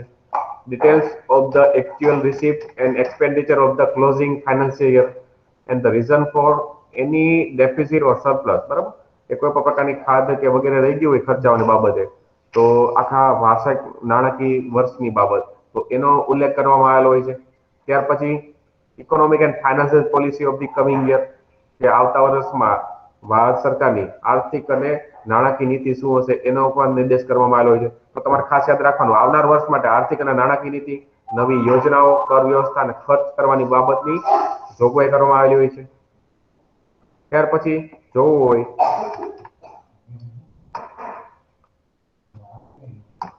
2017 સુધી, till 2017 government of India had to budget, એક સામાન્ય બજેટ અને રેલવે બજેટ હતું. બરાબર, પણ હજી railway budget was separated from the general budget in 1924. 1924માં સામાન્ય બજેટથી જુદું પડ્યું હતું. કઈ સમિતિની ભલામણ આધારે, તો કે એકવર્ડ કમિટીની ભલામણના આધારે 1921માં એકવર્ડ કમિટીનો રિપોર્ટ આપ્યો હતો અને 1924 થી એને સામાન્ય બજેટથી રેલવે બજેટ છૂટું પાડી દીધું. બરાબર, પણ હવે તમને ખ્યાલ જ છે કે 2017-18 થી મોદી ગવર્મેન્ટે, બરાબર, કેન્દ્રીય બજેટ અને રેલવે બજેટ બેને મિક્સ કરી દીધું છે. એટલે હવે રેલવે બજેટ અલગથી રજૂ થતું નથી, ખાસ યાદ રાખજો. 2017માં જો આવી ગયું. In 2017, the central government merged the railway budget into the general budget. Hence, there is no only one budget, so that's why it is called the union budget. એટલે આને કેન્દ્રનું બજેટ કહેવામાં આવશે. હવે આના માટે, બરાબર, કઈક પ્રોવિઝન આપેલા છે, કોન્સ્ટિટ્યુશનલ પ્રોવિઝન. હવે એ વસ્તુ જોઈ લઈ કે બંધારણીય ઉપાયો શું છે, બંધારણમાં આમાં શું તથ્યો રિલેટેડ છે. The Constitution of India contains the following provision with the regard to the enactment of the budget.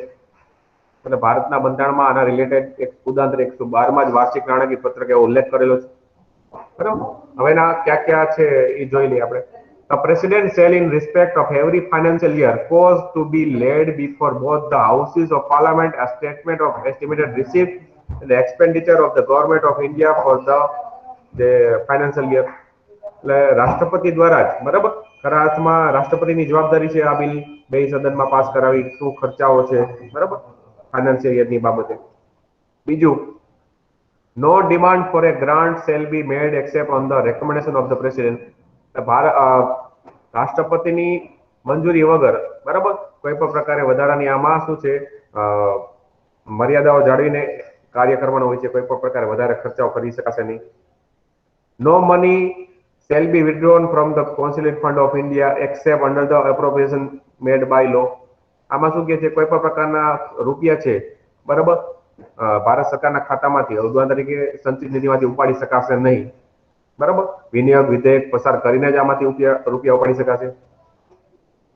ચોથું પ્રોવિઝન શું કે છે? No money bill impose tax shall be introduce in the parliament except on the recommendation of the president and such bill shall not be introduce in the Rajya Sabha. કોઈ પણ પ્રકારના જે કરની બાબતના bill છે, જેને આપણે મની બિલ જ કહીએ છીએ, કે જેમાંથી અથવા વધારાનો ટેક્સ આપણે નાખી ના શકાય. શેના? તો કે રાષ્ટ્રપતિની પૂર્વ મંજૂરી વગર અને રાજ્યસભાને આવા બિલ મોકલવામાં આવશે નહીં. No tax shall be laid or collected except by the authority of law. કોઈ પણ પ્રકારના એવા ટેક્સ છે લાદવામાં નહીં આવે કે ઉઘરાવવામાં નહીં આવે કે જેના માટે મંજૂરી મળેલી ના હોય. ત્યાર પછી parliament can reduce or abolish a tax but cannot increase it. બરાબર, સંસદ દ્વારા કોઈ પણ પ્રકારના કર છે એમાં ઘટાડો કે એને નાબૂદ કરી શકાય છે, પણ એમાં વધારો કરી શકાતો નથી. બરાબર, ખાસ યાદ રાખજો. The constitution has also defined the relative role or position of both the houses of parliament with regard to the enactment of budget in the following way. બરાબર, બંધારણની રીતે સંસદમાં નીચે મુજબ શું છે બજેટને પસાર કરવાનું હોય છે. જોઈ લો પેલું તો કે money bill or financial bill dealing with the taxation can not be introduce in the Rajya Sabha. ટેક્સની કરની બાબતની કોઈ બાબત હોય તો એ રાજ્યસભામાં એને રજૂ કરવામાં નહીં આવે. It must be introduce only in the Lok Sabha. માત્ર ને માત્ર લોકસભામાં જ રજૂ થશે. Number 2, Rajya Sabha has no power to vote. રાજ્યસભાને આમાં મતદાન કરવાનો કે કઈ પણ સુધારા સૂચવવાનો અધિકાર નથી. એ અધિકાર માત્ર કોને મળ્યો છે? It is the exclusive privilege of the Lok Sabha. માત્ર લોકસભામાં. Number 3, Rajya Sabha should return the money bill or the financial bill to the Lok Sabha within કેટલા? તો કે 14 દિવસમાં. અને આટલા દિવસમાં ના મોકલે તો એને પારિત થઈ ગયેલું માનવામાં આવશે, તો સીધું રાષ્ટ્રપતિની સહી માટે મોકલવામાં આવશે. 8મું શું કહે છે?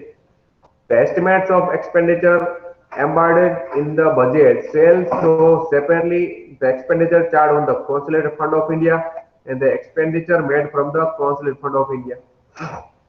એટલે આમાં પણ એ પણ દર્શાવવું પડશે કે ભારતની સંચિત નિધિમાંથી શું ખર્ચાઓ થાય છે અને શેમાં શું ઉમેરવામાં આવે છે. બરાબર, ખાસ યાદ રાખજો કે ભારતની સંચિત નિધિમાંથી એમાં શું ખર્ચાઓ થયા છે. નંબર 9, ઉદાહરણ તરીકે ભારત સરકારે કોઈ પણ વર્લ્ડ બેંક પાસેથી લોન લીધી હોય વગેરે લોન લીધી હોય તો એની આપણે ઇન્સ્ટોલમેન્ટ તો આપવું પડે ને. તો એ ઇન્સ્ટોલમેન્ટ છે એમાં શું કેટલા ઇન્સ્ટોલમેન્ટ ભર્યા છે વગેરે દર્શાવવું પડશે. The budget shall distinguish expenditure on revenue account from the other expenditure. બીજા ખર્ચાઓમાંથી જે મહેસૂલી ખર્ચાઓ શું થયા છે એ પણ દર્શાવવું, અલગથી દર્શાવવું પડશે. હેલો મુદ્દો, the expenditure charged on the Consolidated Fund of India shall not be submitted to the vote of parliament. However, it can be discussed by the parliament. એટલે આનો મતલબ એ થાય કે જે સંચિત નિધિ ઉપર જે ભારિત ખર્ચ છે, ભારિત ખર્ચ એટલે બીજું કાંઈ નહીં, રાષ્ટ્રપતિ ઉપરાષ્ટ્રપતિના પગાર ભથ્થાઓ, પછી શું કહેવાય લોકસભાના અધ્યક્ષ ઉપાધ્યક્ષ, રાજ્યસભાના ઉપસભાપતિ, પછી કેગ મુખ્ય ચૂંટણી કમિશનર વગેરેના જે પગાર અને ભથ્થા અને પેન્શન છે એની ઉપર માત્ર ચર્ચાઓ થશે, મતદાન કરવામાં નહીં આવે. આ વસ્તુ એ છે, ખાસ યાદ રાખજો.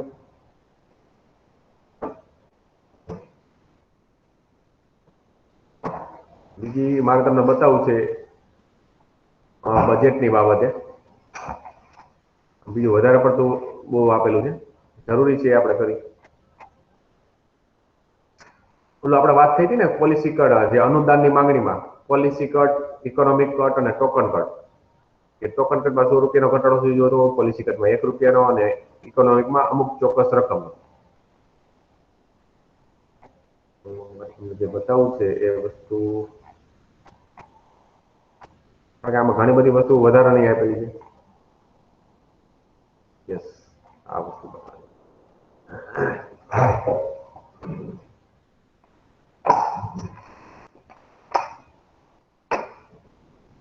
ઓકે, પાછું હું તમને આપણે લખવા ઉપર આવી જઈએ.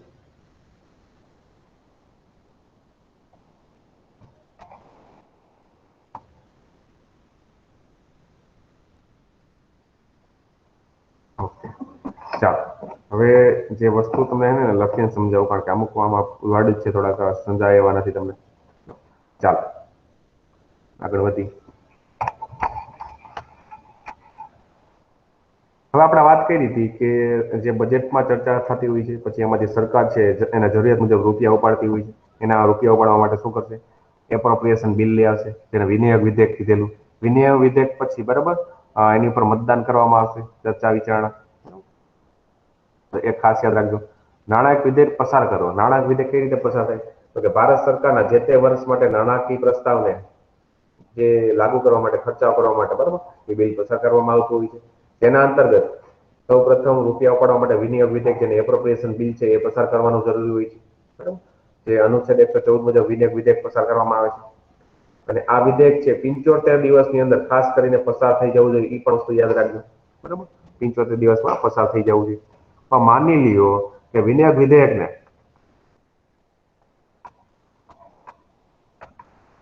વિનિયોગ વિધેયકને મંજૂર થવામાં ઘણો સમય લાગી જાય. મંજૂર થવામાં લાંબો સમય લાગે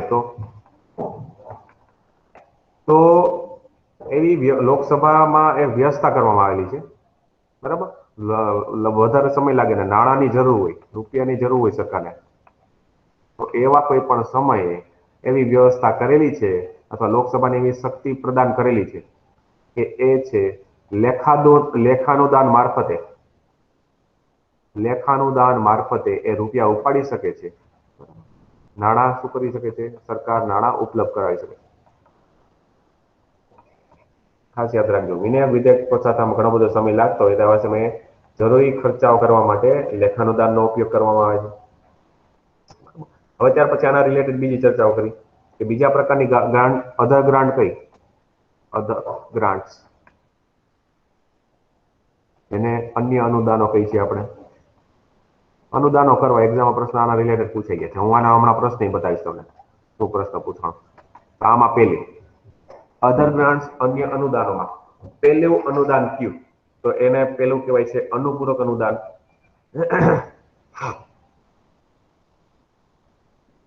અનુપૂરક અનુદાન.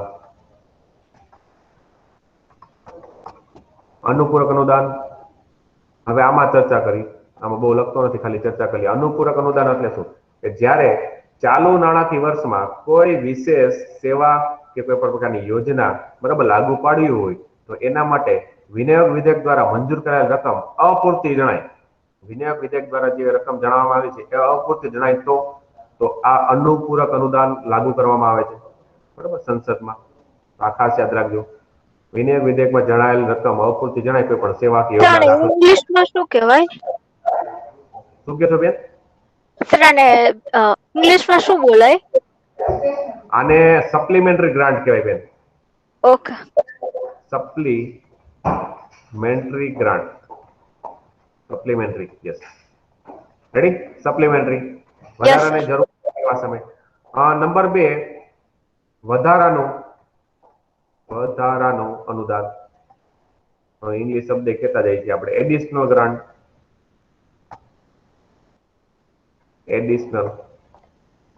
હવે આમાં શું હોય? વધારાના અનુદાનમાં શું દર્શાવવામાં આવેલું હોય છે એ જોઈ લઈએ. જ્યારે ચાલુ નાણાકીય વર્ષમાં બજેટમાં કોઈ પણ નવી યોજનાઓ દાખલ કરેલી હોય કે જેના રિલેટેડ ખર્ચ કરવામાં જોગવાઈ કરવામાં નથી આવી, તેના રિલેટેડ બજેટમાં પણ એની ખર્ચ કરવાની જોગવાઈ કરવામાં ના આવેલી હોય, તો એવા કોઈ પણ સમયે વધારાના ખર્ચને પહોંચી વળવા આ વધારાનું અનુદાન અથવા એડિશનલ ગ્રાન્ટ લઈ આવવામાં આવે છે, બરાબર. ખાસ યાદ રાખજો, જે બજેટમાં એની ચર્ચા કરવામાં નથી આવી. ત્રીજું, એને કહેવાય વિશેષ અનુદાન. જેને આપણે એક્સેસ ગ્રાન્ટ કહીએ છીએ.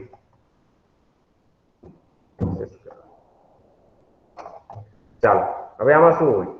જ્યારે પણ ચાલુ નાણાકીય વર્ષ દરમિયાન બજેટમાં કોઈ સેવા કે કોઈ પ્રકારની યોજના અંદાજવામાં આવેલી હોય, બરાબર, અથવા એની રકમ અંદાજવામાં આવેલી છે, ત્યારે વિશેષ અનુદાનની માંગણી કરવામાં આવે છે.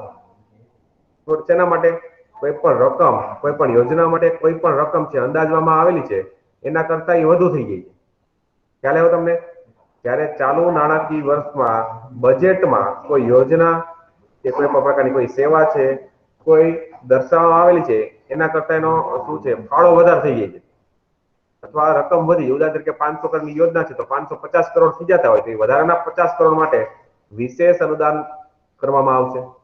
એ ખાસ યાદ રાખજો. જેના અંતર્ગત નાણાકીય વર્ષ પૂરું થયા બાદ તેને મતદાન માટે લોકસભામાં રજૂ કરવું પડે છે. અને જ્યારે પણ સંસદની એક સમિતિ છે, જાહેર હિસાબ સમિતિ, એને આપણે પબ્લિક એકાઉન્ટ કમિટી કહીએ છીએ, પીએસસી. પબ્લિક એકાઉન્ટ કમિટીની મંજૂરી બાદ જ આ પ્રકારની માંગણીને શું કરવામાં આવે છે? લોકસભામાં મંજૂરી આપવામાં આવશે. આની શું કહેવાય, મંજૂરી મળ્યા બાદ, બરાબર, લોકસભામાં મૂકવામાં આવશે. આ ખાસ યાદ રાખજો. ત્યાર પછીની ગ્રાન્ટ, થોડુંક એનો જે ભાવાર્થ છે ને એ સમજો શું કહેવા માંગે છે. ચોથી, નંબર 4, એને પ્રત્યાનુદાન કહેવામાં આવે છે. પ્રત્યાનુદાન, અથવા તો ઇંગ્લિશમાં કેવું હોય તો vote on account, vote of credit, vote of credit, vote of credit અથવા પ્રત્યાનુદાન. આનો મતલબ શું છે? સરકારને આપેલો સંસદે કોરો ચેક એવું કહેવાય છે. એક્ઝામમાં આવો પ્રશ્ન પૂછાઈ ગયો. સરકારને સંસદે આપેલો કોરો ચેક તરીકે નીચેનામાંથી શું કહેવામાં આવે છે? કે પ્રત્યાનુદાન અથવા વોટ ઓફ ક્રેડિટ કહેવામાં આવે છે. હવે આમાં શું હોય છે એ જોઈ લઈએ આપણે. જ્યારે પણ ચાલુ નાણાકીય વર્ષમાં કોઈ સેવા, કોઈ યોજના વગેરે માટે આકસ્મિક રીતે નાણાંની જરૂર પડે તો, આકસ્મિક રીતે નાણાંની ખૂબ વધારે જરૂર પડે એવા કોઈ પણ સમયે એ જરૂરિયાતને પહોંચી વળવા માટે, બરાબર, એવા પ્રકારની અનુદાનની માંગણી કરવામાં આવે છે. અને જેને લોકસભા દ્વારા, બરાબર, લોકસભા દ્વારા ખાસ રીતે લખવાનું આવી રીતે હોય છે. લોકસભા દ્વારા કારોબારીને આપેલો, કારોબારી જે સરકાર છે એને કારોબારીને આપેલો કોરો ચેક ગણવામાં આવશે. લોકસભા દ્વારા કારોબારીને આપેલો કોરો ચેક, ખાસ યાદ રાખજો. બ્લેન્ક ચેક તરીકે પણ ઓળખવામાં આવશે. ખાસ યાદ રાખજો. પ્રત્યાનુદાન. નંબર 5, અપવાનુદાન, અપવાદ નું દાન, અપવાદનું દાન, જેને કહેવાય exceptional grant, exceptional grant. Okay, હવે આમાં શું હોય છે એ જોઈ લઈએ. તો કે જેનો હેતુ મંજૂર કરવા માટે ચાલુ નાણાકીય વર્ષમાં અથવા સેવાથી સંબંધિત નથી. આનો મતલબ શું થયો? કે આ અનુદાન વિશેષ અથવા કોઈ પણ ઉદ્દેશ્ય છે, જેનો હેતુ છે, જેના માટે મંજૂર કરવામાં આવે છે, જે ચાલુ નાણાકીય વર્ષ અથવા તો સેવાથી સંબંધ ધરાવતું ના હોય તેને અપવાનુદાન કહેવાય છે, એક્સેપ્શનલ ગ્રાન્ટ કહેવામાં આવે છે. બરાબર, કોઈ પણ જે સરકારની યોજના સાથે સંબંધ હોય પણ ચાલુ નાણાકીય વર્ષ સાથે કોઈ સંબંધ ના હોય તો એને અપવાનુદાન, એક્સેપ્શનલ ગ્રાન્ટ કહેવામાં આવે છે. ત્યાર પછી સાંકેતિક અનુદાન, અથવા તો જેને ટોકન ગ્રાન્ટ કહે છે. Token grant. ઓકે, આમાં શું હોય છે?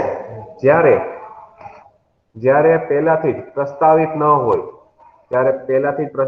હોય તેવી વધારાની સેવા માટે, ત્યારે પહેલાથી જ કોઈ પણ અંદાજિત ના હોય એવી કોઈ પણ સેવા માટે નાણાંની જરૂરિયાત ઊભી થાય તો આવા કોઈ પણ સમયે, બરાબર, લોકસભામાં પ્રસ્તાવ રજૂ કરવામાં આવશે અને એના ઉપર મતદાન થયા બાદ નાણાંની વ્યવસ્થા લોકસભા કરશે. જેને શું કહેવાય, વધારાના ખર્ચ સાથે સંબંધ ન હોય, બરાબર, વધારાનું આપણે નતું કીધું એક્સેસિવ ગ્રાન્ટ, એની સાથે સંબંધ ના હોય તો એને આપણે શું કહેછીએ? સાંકેતિક અનુદાન અથવા ટોકન ગ્રાન્ટ કહેવામાં આવશે. ખાસ યાદ રાખજો. ત્યાર પછી લેખાનુદાન, આપણે હમણાં જોઈ ગયા. લેખાનુદાન જોઈ ગયા આપણે. વિધેયક પસાર કરવામાં લાંબો સમય લાગતો હોય તેવા સમયે બરાબર આને પસાર કરવા જરૂરી છે. આને કે વોટ ઓન અકાઉન્ટ કહે છે.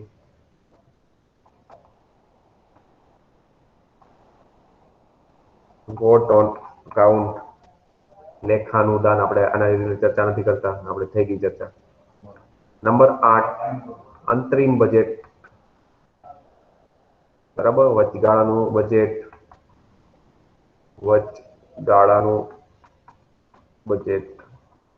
અંતરિમ બજેટ ઉદાહરણ તરીકે જે ભારત સરકારે આત્મનિર્ભર પેકેજ જાહેર કર્યા હતા. આત્મનિર્ભર પેકેજ 1, આત્મનિર્ભર પેકેજ 2, આત્મનિર્ભર પેકેજ 3. તો નખરા અર્થમાં અંતરિમ બજેટ કહી શકાય છે.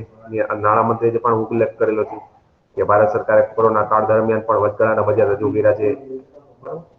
ખાસ યાદ રાખજો કે સામાન્ય રીતે સરકાર દ્વારા ચૂંટણી વર્ષમાં જ રજૂ કરાય છે. સામાન્ય રીતે રજૂ કરાય છે, પણ આ કોરોના મહામારી હતી તે પણ સરકારે રજૂ કરેલો.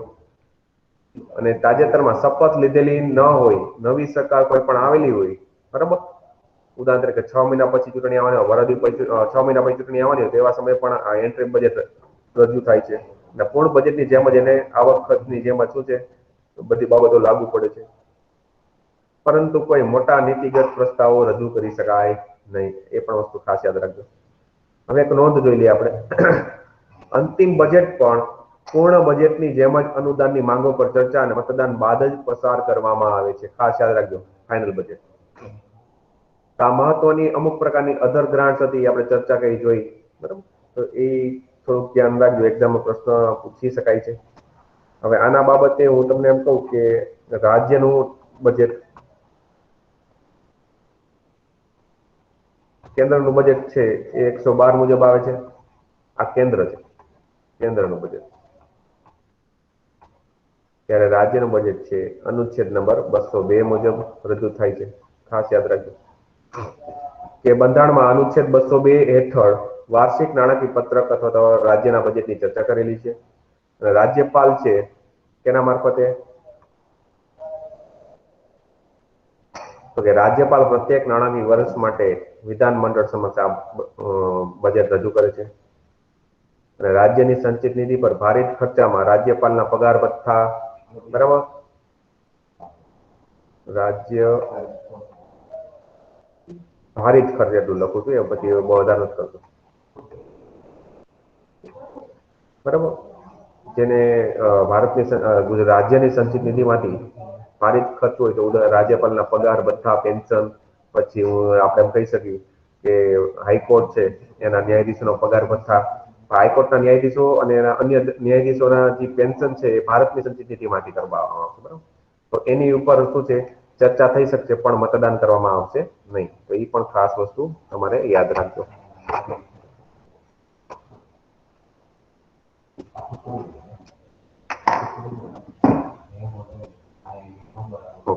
ત્યાર પછી આપણે આગળ વધી બજેટ રિલેટેડ ઘણા બધા મુદ્દાઓ છે એ થોડાક જોવાના છે, પણ તેમ છતાં પણ થોડીક ચર્ચાઓ હજી બાકી જ છે કરવાની આપણે.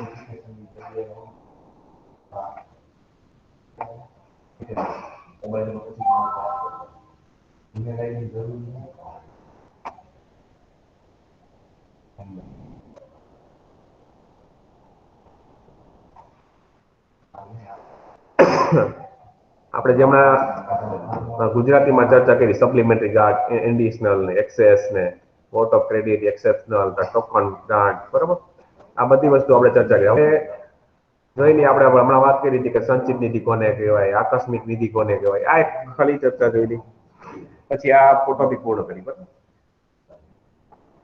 તમે લોકો વાંચો છો, તમારું લેવલ હવે સારું થઈ ગયું છે, બરાબર. કોઈ પણ બુક તમે વાંચતા હોય તમને ખબર પડી કે આમાં હવે શું વાંચવું છે ને કેવા કેવા મુદ્દા તારવવા જોઈએ, બરાબર. તો એ ખાસ. અને ભવિષ્યની એક્ઝામમાં તમે 100% બંધારણનો પેપર પ્રશ્ન છે, હું તમને કહું છું, તમે આ સાચા વિધાન વાક્ય તમે આરામથી ટીક કરી લેશો, આમાંથી ખોટા વિધાન આરામથી ગોતી લેશો, બરાબર. એટલે બી પોઝિટિવ રહીને બધી વસ્તુ તમારે રીડિંગ કરવાની છે. પછી ઇંગ્લિશ, હિન્દી, ગુજરાતી જે વાંચો એ કાંઈ ડઝન. એક ક્વેશ્ચન હતો સર, આ પીઆઈ ની એક્ઝામ માં જેમ એટલા બધા સ્ટેટમેન્ટ બેઝ પૂછાણા, એસટીઆઈ માં આવા જ હશે? 100%, પણ એના કરતા થોડુંક લેવલ હળવું એવું લાગે છે. હા, કારણ કે એનું ક્લાસ અલગ છે ને બેન. હા, એસટી છે સુપર ક્લાસ 3. સુપર ક્લાસ 3 કહેવાય, જ્યારે ટીએ છે એ ક્લાસ 2 કહેવાય છે. આ બંનેનું થોડુંક લેવલ તો એ લોકો જાળવે છે, એટલે એ વસ્તુ ઓકે. પણ રાખી. હવે ચાલો ભંડોળ જોઈ લી, ફંડ જોઈ લી. The Constitution of India provide for the following three kinds of funds. કેવા કે કેન્દ્ર સરકાર અંતર્ગત આવે છે? તો કે કોન્સોલિડેટેડ ફંડ ઓફ ઇન્ડિયા, જે બંધારણના અનુચ્છેદ 266 મુજબ આવે છે, જેને ભારતની સંચિત નિધિ કહેવામાં આવે છે. Number 2, public account of India, ભારતનું જાહેર ખાતું, અનુચ્છેદ 266 મુજબ જ આવશે, ઈ પણ એની સબ ક્લોઝ મુજબ આવશે. ત્રીજું, કન્ટિન્જન્સી ફંડ ઓફ ઇન્ડિયા, આકસ્મિક નિધિ, અનુચ્છેદ 267 મુજબ આવશે. જોઈ લઈએ, આના રિલેટેડ ચર્ચા થોડીક કરી લઈ. ત્યાં સુધીમાં આ છેલ્લો ટોપિક છે આજનો, બરાબર. હવે સંચિતની, ભારતની સંચિત નિધિ એ જોઈ લઈએ આપણે, એમાં શું કીધેલું છે. It is a fund to which all receipts are credited and all payment are debited. આ એક પ્રકારનું એવું ભંડોળ છે કે જેમાંથી, બરાબર, કે જેમાં પૈસા મૂકવામાં આવે છે અને એમાંથી ઉપાડવામાં આવે છે. તો કેવા પ્રકારના? All revenue received by the government India, બધી પ્રકારની જે મહેસૂલી આવક થાય છે એ ભારત સરકારના આ ખાતામાં જમા કરવામાં આવશે. બીજું, all loans by the government, the issue of the treasury bills, કે તમે કદાચ જો ઇકોનોમી ભણતા હોય તો આ ટી બિલ્સ જોજો. ટ્રેઝરી બિલ્સ ને ટૂંકમાં ટી બિલ્સ કહેવાય છે. આના રિલેટેડ ઘણા પ્રશ્ન આવી ગયા છે. Loans or ways and means of the advances, એનો પણ આમાં સમાવેશ થઈ જાય છે. ત્રીજું, all money received by the government in repayment of loan from the Consolidable Fund of India, બરાબર. એટલે કોઈ પણ પ્રકારે જે લોનમાંથી પણ વધારાની જે આવક ઊભી થતી હોય એ પણ આમાં સમાવેશ થઈ ગયેલો હોય છે. All the legal authorities payment on the behalf of the government of India are made out of this fund. મોટા ભાગની જે ભારત સરકારની કાયદાથી જે જોગવાઈ કરેલી સંસ્થાઓ છે કે જેના દ્વારા પેમેન્ટ થાય છે ભારત સરકાર વતી, તો એમાં પણ આનો સમાવેશ થઈ ગયો છે. પરંતુ no money out of this fund can be appropriated except in accordance with a parliamentary law. Means કે કોઈ પણ પ્રકારના નાણાં ઉપાડી શકાશે નહીં સંસદની પરવાનગી વગર. તો ઈ આ ભારત સંચિત નિધિ છે. બીજું, ભારતનું જાહેર ખાતું. જાહેર ખાતામાં શું શું સમાવેશ થઈ જાય છે? તો કે all other public money other than those which are credited to the Consolidated Fund of India, કે બીજા કોઈ પણ પ્રકારનું જાહેર નાણું કે જેના અંતર્ગત જે સંચિત નિધિમાં સમાવેશ ન થતો હોય એ received by or on behalf of the government of India shall be credited to the public account, બરાબર, કે જેના અંતર્ગત ભારત સરકાર દ્વારા મની રિસીવ થાય. ઉદાહરણ તરીકે આપણે વાત કરીએ કે ટેક્સ, વગેરે પ્રકારના ટેક્સ હોય છે એ. This includes provide provident fund, આમાં શેનો સમાવેશ થાય? તો કે પ્રોવિડન્ટ ફંડ ડિપોઝિટનો, જ્યુડિશિયલ ડિપોઝિટ, આપણે ઓલા 100ના 200ના 500ના 1000ના સ્ટેમ્પ આવતા હોય એ, સેવિંગ બેંક ડિપોઝિટ, આપણી એફડી કરાવી છે બેંકમાં એ, પછી ડિપાર્ટમેન્ટલ ડિપોઝિટ, જે આપણા ગવર્મેન્ટમાં સરકારી અધિકારી બની જશે પછી આ લાગુ પડશે, અને રેમિટન્સ એટલે ભાડું, બરાબર, એન્ડ સો ઓન, અને બીજી ઘણી બાબતો. This account is operated by the execution action, that is the payment from this account can be made without parliament appropriation, કે જેમાં સંસદનું છે એ વિધેયક સિવાય પણ આમાંથી પૈસા ભારત સરકાર છે ખર્ચ કરી શકે છે. Such payment are mostly in the nature of the banking transaction. આ મોટા ભાગના જે વહીવટ થશે એ બેંક મારફતે થાય. ઉદાહરણ તરીકે રિઝર્વ બેંક અને એના અંતર્ગત ખાસ કરીને જોવું તો સ્ટેટ બેંક ઓફ ઇન્ડિયા. ત્યાર પછી ભારત સરકારની આકસ્મિક નિધિ, contingency fund of India. The Constitution authorized the Parliament to establish a contingency fund of India into which amount determined by law are paid from time to time, કે જેના અંતર્ગત આમાં પૈસાઓ છે જમા કરવામાં આવતા હોય છે સમય સમય પર. According to the Parliament enacted the Contingency Fund of India in 1950. એટલે આના અંતર્ગત ભારત સરકારે એક કાયદો બનાવેલો હતો. કયો? તો કે contingency fund of India act 1950. એટલે ભારતની આકસ્મિક નિધિનો અધિનિયમ 1950 ભારત સરકારે બનાવેલો છે કે જેના અંતર્ગત અમુક પ્રકારનું ફંડ છે એ રાખવું ફરજિયાત છે. This fund is placed at the disposal of the president and he can make advance out of it to meet unforeseen expenditure. ઉદાહરણ તરીકે કોઈ પણ પ્રકાર આકસ્મિક ખર્ચા આવી ગયા હોય, ઉદાહરણ તરીકે કેરળ છે વગેરે, આંધ્રપ્રદેશ, તમિલનાડુ, ત્યાં દરિયા કિનારે કોઈ પણ પ્રકારની જાનમાલની નુકસાની થઈ હોય કોઈ પણ પ્રકારે સુનામી વગેરે આવ્યું હોય તો રાષ્ટ્રપતિ છે એ આકસ્મિક ફંડમાંથી એને નાણાં ફાળવી શકે. The fund is held by the finance secretary. એટલે આ કોના આકસ્મિક નિધિ કોની નીચે રાખવામાં આવશે? તો કે નાણાં સચિવના નીચે રાખવામાં આવશે on behalf of the president. બરાબર, આ જે એનો વહીવટ કરતા હોય છે એ કરશે વહીવટ નાણાં સચિવ. કોના વતી? તો કે ભારતના રાષ્ટ્રપતિ વતી. Like the public account of India, it is also operated by the execution action. આ એ વસ્તુ ખાસ યાદ રાખજો. ચાલો હવે આના રિલેટેડ કઈ પ્રશ્ન હોય તો પૂછો મને, બાકી નકર આજે નવો ટોપિક હવે નથી ચાલુ કરતા. બરાબર, આજના તમારે ખાસ યાદ રાખવાનું છે. આજે એક તો આપણે શેના વિશે ચર્ચા કરી? સાધારણ bill, money bill, financial bill, પછી એક આપણે બંધારણ સુધારા વિધેયક પછીથી કરવાનું છે. પછી બંધારણ સંસદને લગતી મોટાભાગની કાર્યવાહી છે એના રિલેટેડ તથ્યો છે. બરાબર, એ તથ્યો જોયા. પછી અનુદાનો કેટલા પ્રકારની છે એ વસ્તુ જોઈ છે. બરાબર, પછી બજેટ છે એની કઈ રીતે પ્રોસેસ છે એ વસ્તુ જોઈએ આપણે. અને ત્યાર પછી આપણે સંચિત નિધિ અને આકસ્મિક નિધિ. ચાલો આટલી વસ્તુ કાલે વાંચીને આવજો. કદાચ જો મને ઈચ્છા થશે તો તમારી ટેસ્ટ પણ લઈ લઈશ. બરાબર, ચાલો આમાંથી કોઈને પ્રશ્ન પૂછવાનું મન થાય છે બહેનો ભાઈઓ કોઈને? ખાસ કરીને હવે તમારે કોઈ પણ પ્રિપેરેશન કરવાની છે એ વસ્તુ એ રીતે યાદ રાખવાની છે ડિટેલમાં. કારણ કે હવે જે પેટર્ન છે યુપીએસસી ની પેટર્ન ને ફોલો કરતી બધી જીપીએસસી ફોલો કરેલી છે. એટલે તમામ પ્રકારની તમારી ડિટેલ માહિતી હવે તમારે યાદ રાખવી પડશે હવેથી. હવે પેલા જેવું રહ્યું નથી. બરાબર, તો આટલું આપણે રાખી છીએ. નેક્સ્ટ ટાઈમ આપણે કાલે જ મળી છીએ. બરાબર, હવે હું તમને મોટાભાગે જે ચર્ચા વિચારણા કરશે બંધારણીય સુધારા આપણે કરવાના છે. કારણ કે કાલે બંધારણીય સુધારા વિધેયક ઉપર ચર્ચા કરશે. મહત્વના બંધારણીય સુધારાઓ તમને બતાવીશ અને એના રિલેટેડ તમારે થોડીક ઝલક જોવી તો જોઈ લઈએ આપણે. 2 મિનિટ તરીકે જોઈ. ઉદાહરણ તરીકે યસ, કોઈ પણ પ્રકારે બંધારણમાં સુધારો થતો હોય ને ભારતના ગેજેટેડ પત્રમાં અથવા ભારત કા રાજપત્ર, બરાબર, એમાં પ્રકાશિત કરવામાં આવે છે. તેને કહેવાય છે ધ ગેજેટેડ ઓફ ઇન્ડિયા. બરાબર, તેને શું કહેવાય છે? Gazetted of India. ખાસ યાદ રાખજો. અને કેના અંતર્ગત આવશે? Ministry of law and justice, કાયદા મંત્રાલય અંતર્ગત આવશે. અને આ જે સુધારો બતાવું છું તમને એવું કાલે પાછો બતાવીશ. 103મો સુધારો છે, 103rd એમેન્ડમેન્ટ એક્ટ. બરાબર, કારણ કે આપણે જે વસ્તુ જોઈ એકદમ ચોક્કસ અને ભારત સરકારે જે પ્રમાણિત કરેલી છે એ જ વસ્તુ આપણે એની ચર્ચા કરશું. ચાલો કાલે હવે મળી જઈએ. ચાલો, જય હિન્દ, જય ભારત બધાને. જય હિન્દ, થેન્ક જય યુ સર. ભારત. જય હિન્દ. ઓકે, હા, જય હિન્દ.